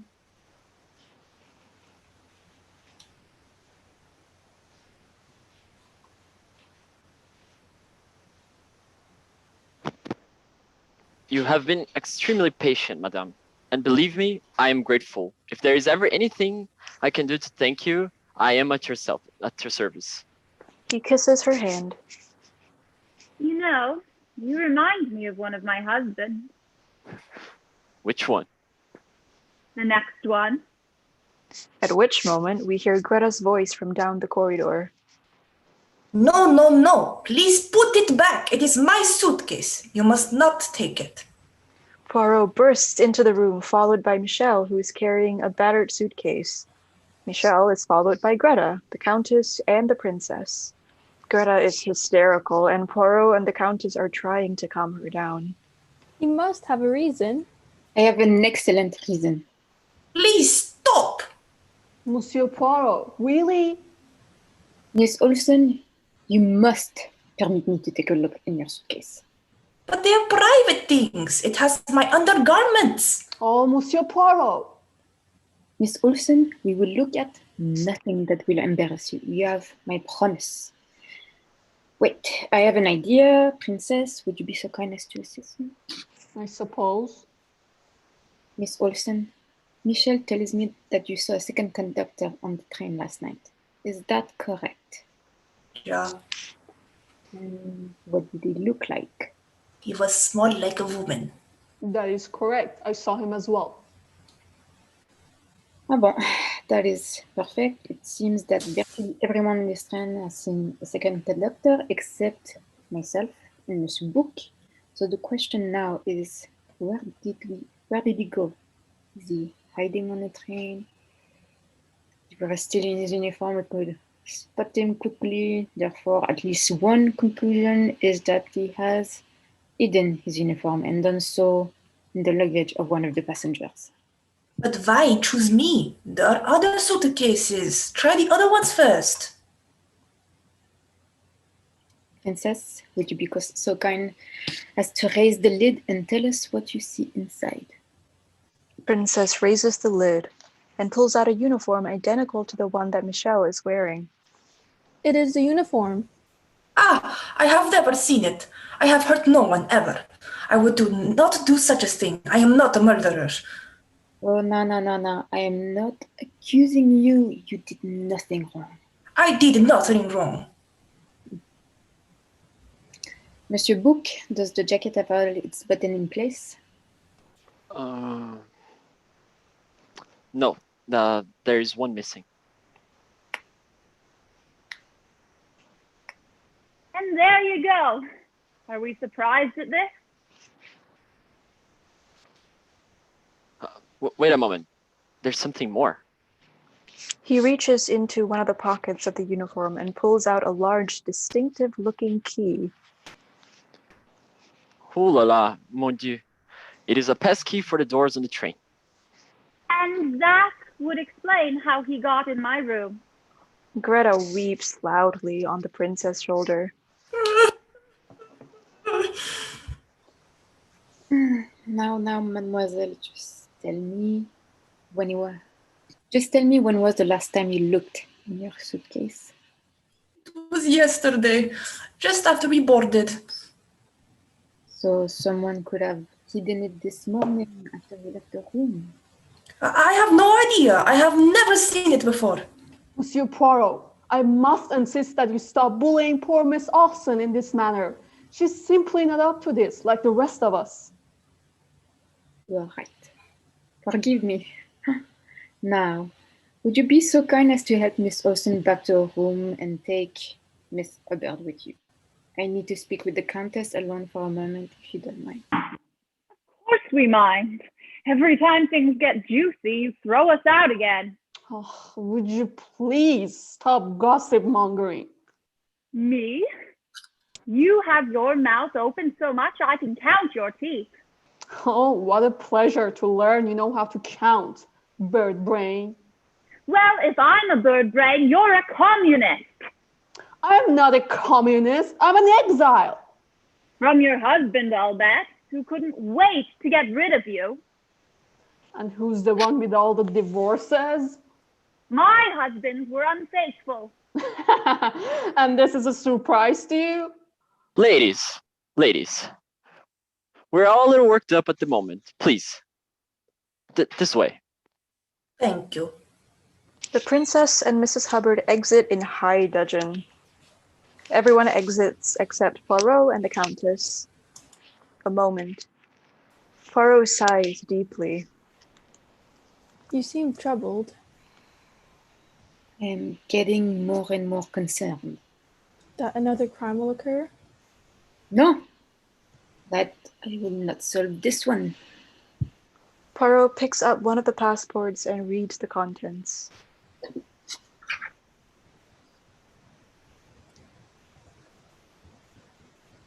Countess, what is your maiden name?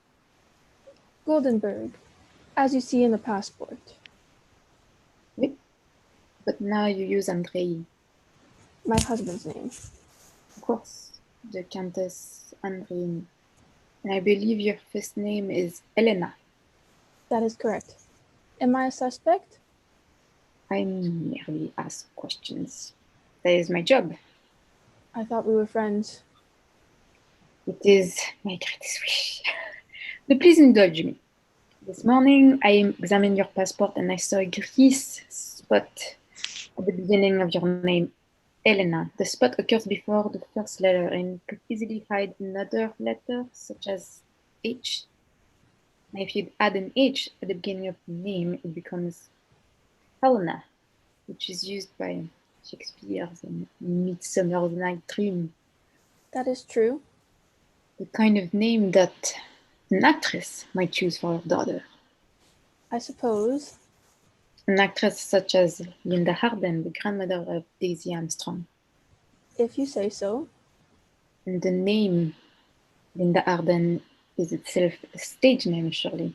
The word Arden was the maiden name of Shakespeare's mother and also the name of the forest in the scene's play entitled As You Like It. You know your Shakespeare well for a Hungarian. I have studied Shakespeare since I was a child. Yes, I know. I believe your mother, Linda Arden, told it to you. And that Countess is shaken, but tries to hide it. And that would make you the aunt of little Daisy Armstrong, the aunt who went to graduate school and got a degree in medicine and then moved to Europe and got married.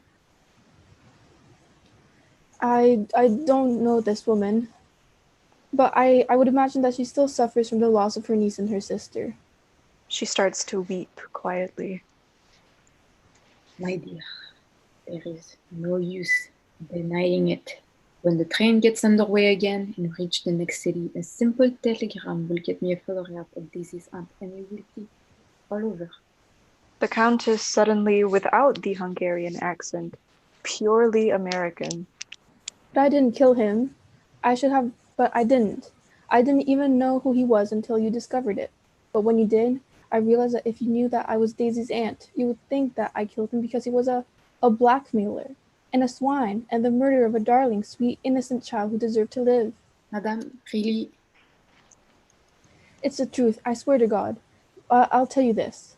If I had known who he was, that he was Bruno Cassetti, the man who stole two of the people I love most in the world, I would have pushed a dagger through his chest myself, and believe me, no other wounds would have been necessary. She stamps her foot in frustration. She is so angry she can't control herself, and she runs from the room in tears. Poirot is alone. He looks careworn and weary. We hear the agonized sounds of a solo cello once again, this time from the first movement of Bach's Cello Suite No. 5 in D minor. And the lights dim. As we transition into the next scene, we see the Countess in a corner of the train, weeping from the depths of her soul. Scene 4. A moment later, Book is seen at the end of the corridor, speaking into the radio transmitter. Hello, hello. Can you hear me? I'm calling Zagreb station. Can you hear me, Zagreb? This is Konstantin Book of the Orient Express.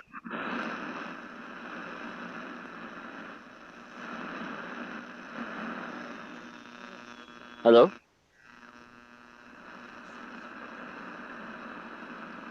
We're hearing you, Monsieur Book. You're loud and clear. We remain in the snowdrift in the Polinsky Pass. Where are you?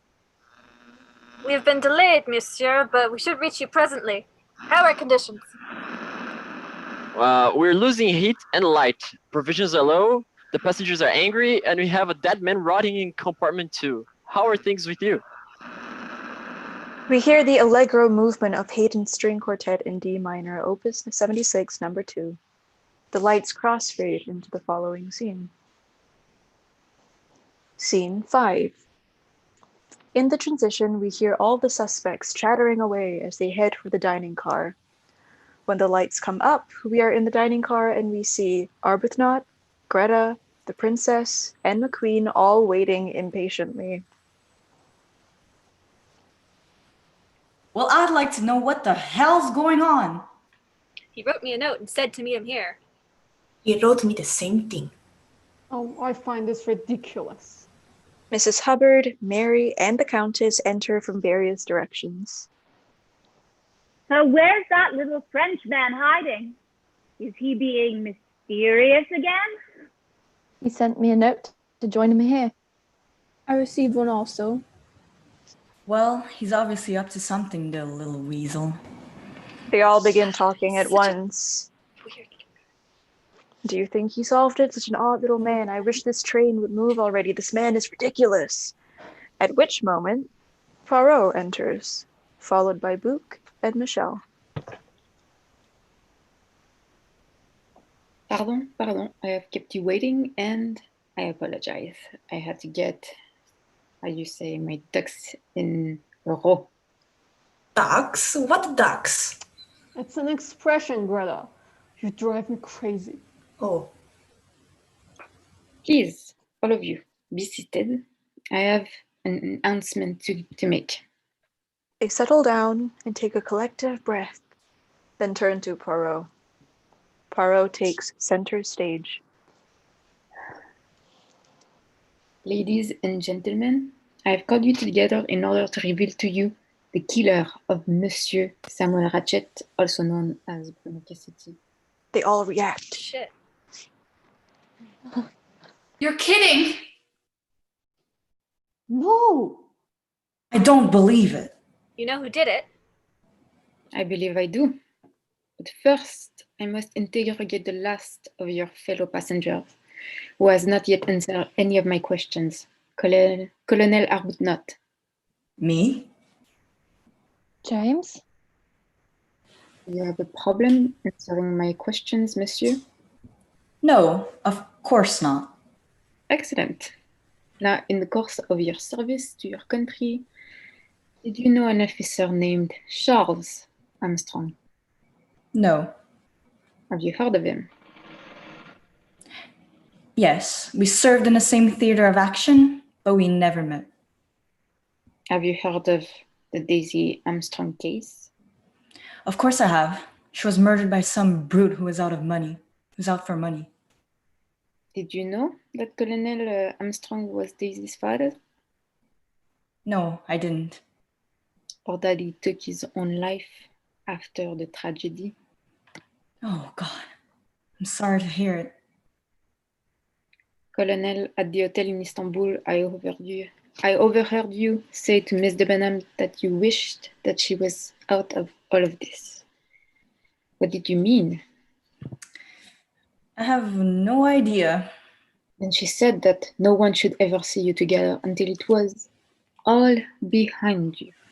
Until what was behind you. I can't imagine. Are you aware that you are obstructing justice? I'm aware of no such thing. And you, mademoiselle, can you explain what you meant? I told you already. I wanted to get the trip behind me. I think you are lying. Now listen here. Sit down, Colonel. I'm still talking. Now tell me what you meant at the hotel. You wanted to get out of what? She wanted to get what behind her? They face each other squarely and tension is high. I'm married, all right? I'm in the process of getting a divorce, which I deserve because my wife is seeing another man. But I'll lose my case in court if it's known that I'm seeing a woman socially. When a divorce is behind us, we can stop hiding, which is why we've been trying to keep things private. No thanks to you. You have been doing a very poor job of it, I am afraid.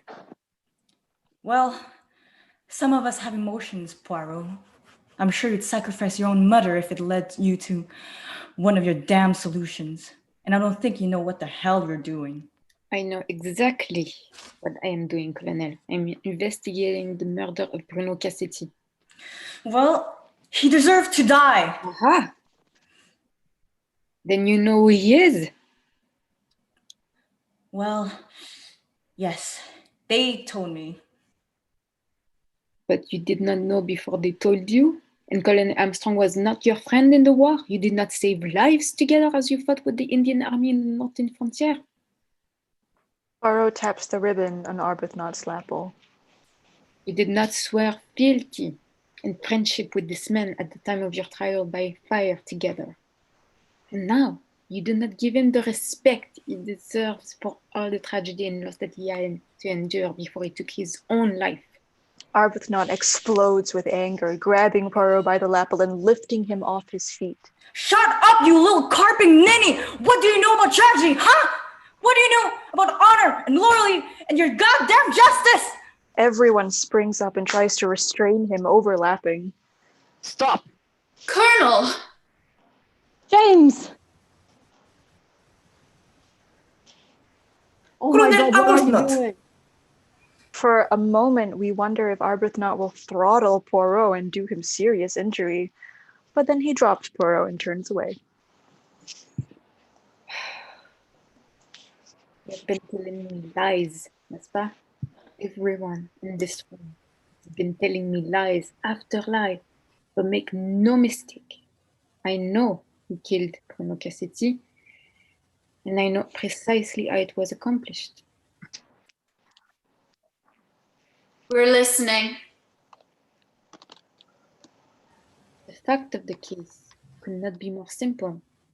At 5 o'clock last evening, this train left Istanbul on its way to Calais, with stops in between. At approximately 12:30 last night, it ran into a snowdrift. We was forced to stop. And at 10 o'clock this morning, Mr. Cassetti was found dead with 8 stab wounds in his chest. These are the facts. C'est tout, c'est fini.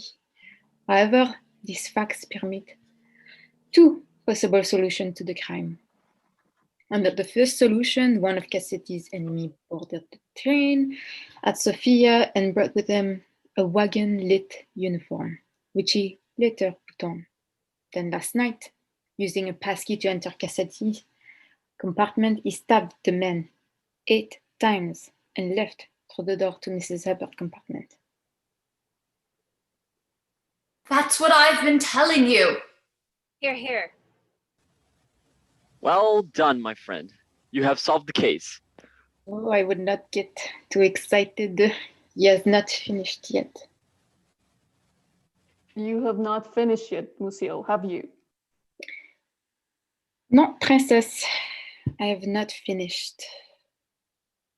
Let me propose a second solution because 2 unexpected events made the first solution impossible. The first event was the snow, which forced the train to stop. It meant that the killer now had a very big problem. Where could he go? He could not get off at the next station because there was no next station. So unless the killer could fly, he must still be among us on this train. He must be one of you. Silence. You said there were 2 unexpected events. We just can't wait to hear the other one. The second event was the discovery of a fragment of a letter that said, "Remember little Daisy Armstrong." And from this fragment, we know the killer was not some random enemy of Monsieur Cassetti, but someone who could avenge the death of a 5-year-old child. Am I being fair about this, Miss de Benham? What do you think? I suppose so. Excellent. Now, with these facts in mind, the second solution took root, and little by little, it has blossomed in all of this terrible ruthlessness. The first clue leading to the solution appeared within an hour of my arrival at Istanbul, when I learned that there was not a single ticket left on the first-class coach of the Orient Express.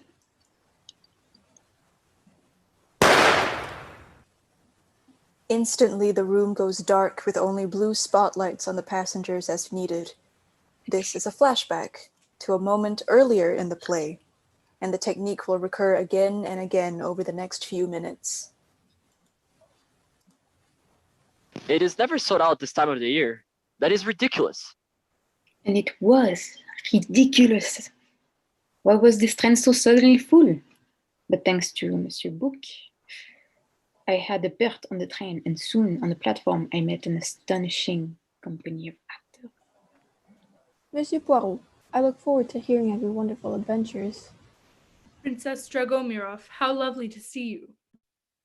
I have agreed to pay her way if she will assist me as I travel to Paris. I am not married except to God Almighty who lives in heaven. Hungarian, French, Russian, Swedish. What were all these people doing on the same train? Something was amiss. It was like looking at the painting by Pablo Picasso. Over there, there's an eye, on top of an ear, behind a nose, and nothing was normal. Consider the moment in the corridor last night. Help! Someone come quickly! Help! Miss Hubbard, what? What is it? There was a man in my room. He ran off, I'm sure of it. Which way did he go? That way! Just this second. But, madame, that is where I am coming from, and I saw no one. How is this possible? How should I know? And then came the murder itself. A businessman dies in a locked room in a torrent of almost unspeakable violence.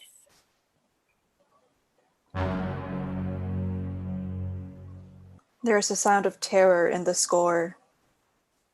Dear God, it is awful. You see his chest. It is horrible. I cannot believe it. And then it was time to inspect the body and the countess. And I found not one, not two, but 8 stab wounds to the chest. Perhaps the men changed hands during the stabbing. Or there were 2 assailants. One strong, one weak. After that, I was offered a feast of clues. The open window, the wine, the gun, until one clue of real importance was at last discovered: the broken watch. It is stopped at 1:15. At last, it is the time of death. But for me, the importance of the watch was not the time at all, but the place it was found. In Mr. Cassitti's pajama pocket. An unlikely place to keep a watch, don't you think? Do you sleep with your watch in your pajamas? Do you? Or you? Of course, you do not.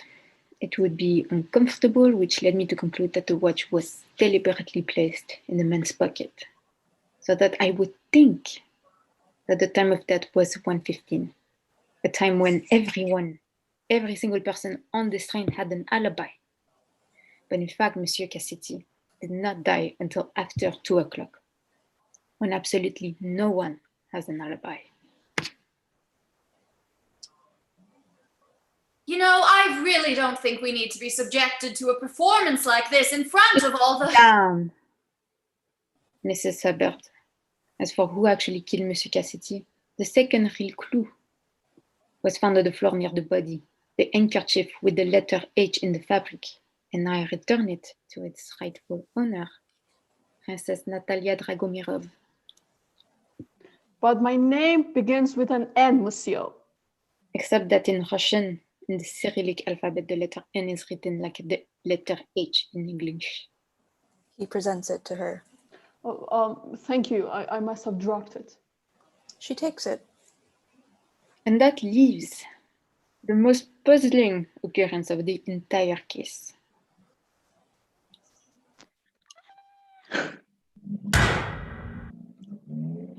As some of you will recall, I was speaking with Mrs. Hubbard and the colonel when suddenly there was a scream and a gunshot.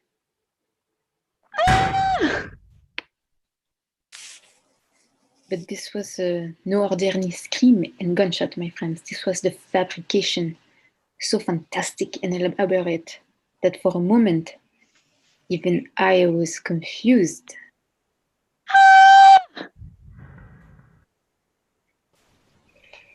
Oh my God, it's her. What happened? Mary. Within moments of seeing Mrs. Debenham on the floor, I knew it was all a sham, a performance. How could a man only 2 feet away merely graze the victim in the arm, eh? And why would I find the power burn on the sleeve of the blouse where the bullet entered? Because she fired the bullet herself, then dropped the gun and fell to the floor. Nonsense. You have to be crazy. Exactly. Crazy. That, or committed totally to a course of action that meant everything to you. 4 people on this train were friends or family of Daisy Armstrong. Do you not find this incredible? My father brought the case against that son of a bitch. Daisy's grandmother is my dearest friend. Deserve to die. I would imagine that she still suffers from the loss of her niece. And if there were 4, could there be 6 or 8? Could Miss Debenham not have been young Daisy's governess at the time of the kidnapping? I lived with a family for about a year. I am a governess. And Greta Olsen, who has been a baby nurse for years, may we not suppose that she was Daisy's nurse on Long Island? I'm a missionary and I work in Africa with little babies. As for Michelle, it struck me from the beginning that a scheme like this could not be accomplished with someone on the inside, let's say a conductor who could come and go as he pleased. And then I recall from the maid, Suzanne, who took her own life, was from Paris, like Michelle, and I wondered if this unfortunate girl was not Michelle's daughter who went to America. And that Chuck covers his eyes and weeps. And that leaves me one last passenger on this train who is not accounted for. Leaves me Mrs. Hubbard, who has certainly turned in the finest performance of the evening. It is not hard to see that she is an actress by profession. The grandmother of little Daisy Armstrong, the great Linda Arden, who has dazzled so many audiences during a distinguished career. Come on and hear Alexander's ragtime band.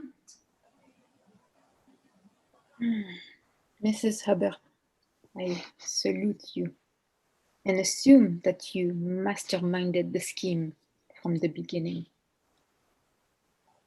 Is this true? I always wanted to be a director. And so in the end, the murder was committed.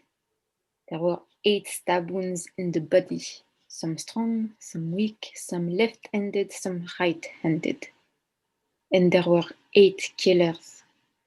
You planned it together. You killed together in the name of justice. You played God together. We see the murder now. In a blue light of memory, each of the murderers plunges the knife into the body in front of him. Meanwhile, we hear screech after screech of terror in the score. For that little girl.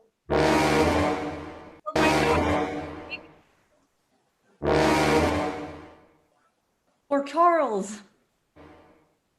For Daisy. Oh, little Daisy. For my father. For my darling Daisy. For my grandchild. The effect is harrowing and liberating. When the ritual is over, the lights change back to normal and a level of peace is restored.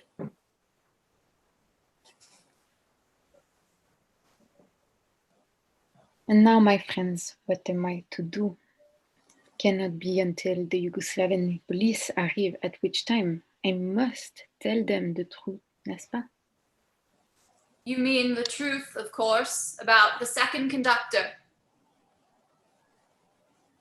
Anything else would be complete injustice.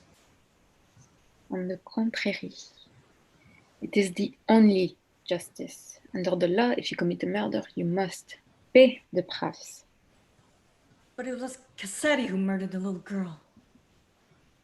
And did that give you the right to kill him? Of course it did. He killed 5 people for some ransom money. And he'd done it before, and he'd have done it again. And now it's time for you to turn around and walk away and leave us alone. No, it is not. It is not that time. I have never in my life turned my back on the law. Do you understand that, Colonel? The law must be obeyed or we become barbarians. It is 1934. Europe is changing and there will be chaos. There will be nothing left of us and we will have to start again. I cannot support this. I cannot agree to this. Silence.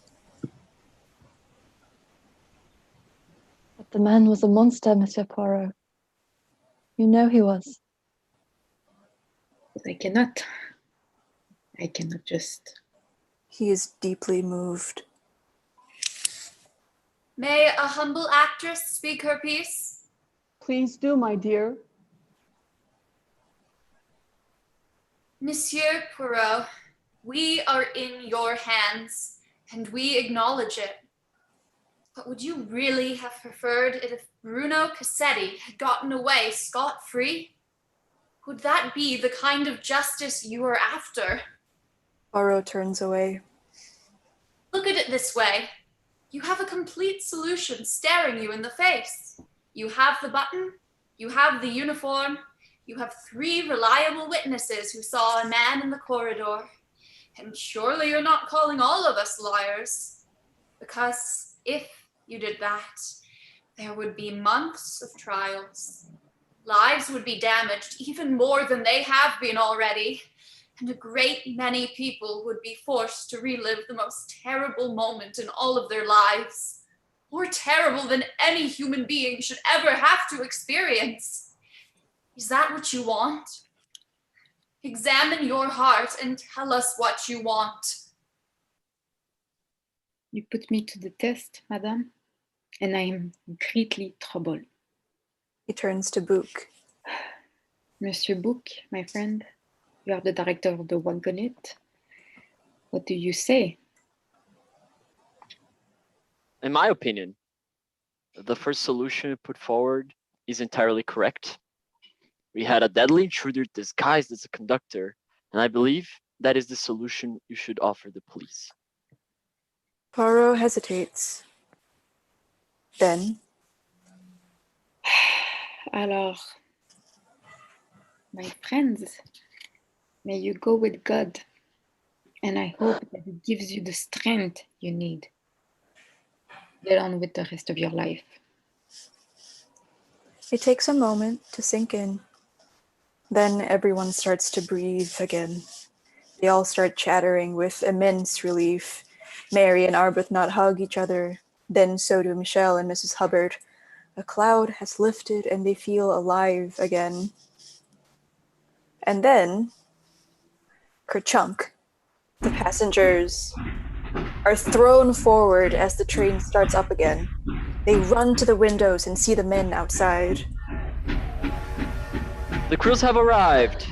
They are here at least. Well, At last. praise the Lord. The train is moving. Thank God. Mary bangs on the window, calling to the crew. Hello, hello there. Thank you. Thank you so much. Oh, James, do you see them? I told you we'd be all right in the end. You know, Poirot, you turned out to be more than I. Poirot? Monsieur Poirot? He's gone. Gone where? Monsieur Poirot? They look around. He's gone. Tableau. Then a light comes up on Poirot by himself. He speaks to the audience. And so the case was over at last, and the passengers went on their separate ways.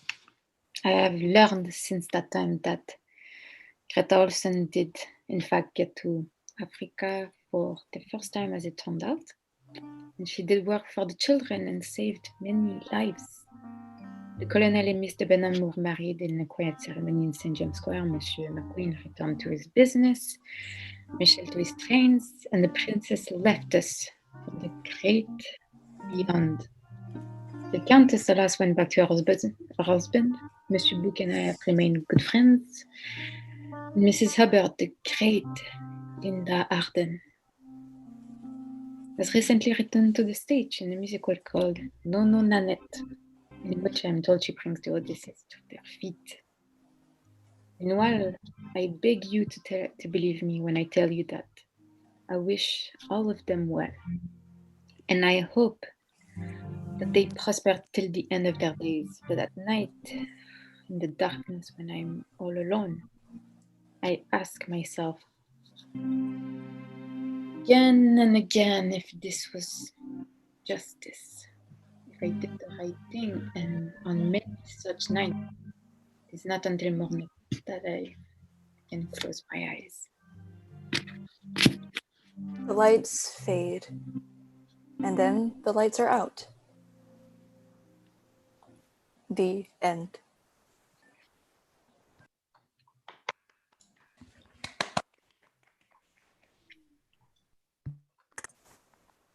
Thank you everybody for watching, for coming, for acting. I'd like to give a final bow to all of our actors. We'll start with Chloe Galarno. I don't know if we're visible yet. All the actors get cheered on the cameras. Thank you so much. Nazreen Kari. Leandra Rodriguez. Eliza Landsberger. Scarlett Guy. Kimia Motivelli. Kuni Wang.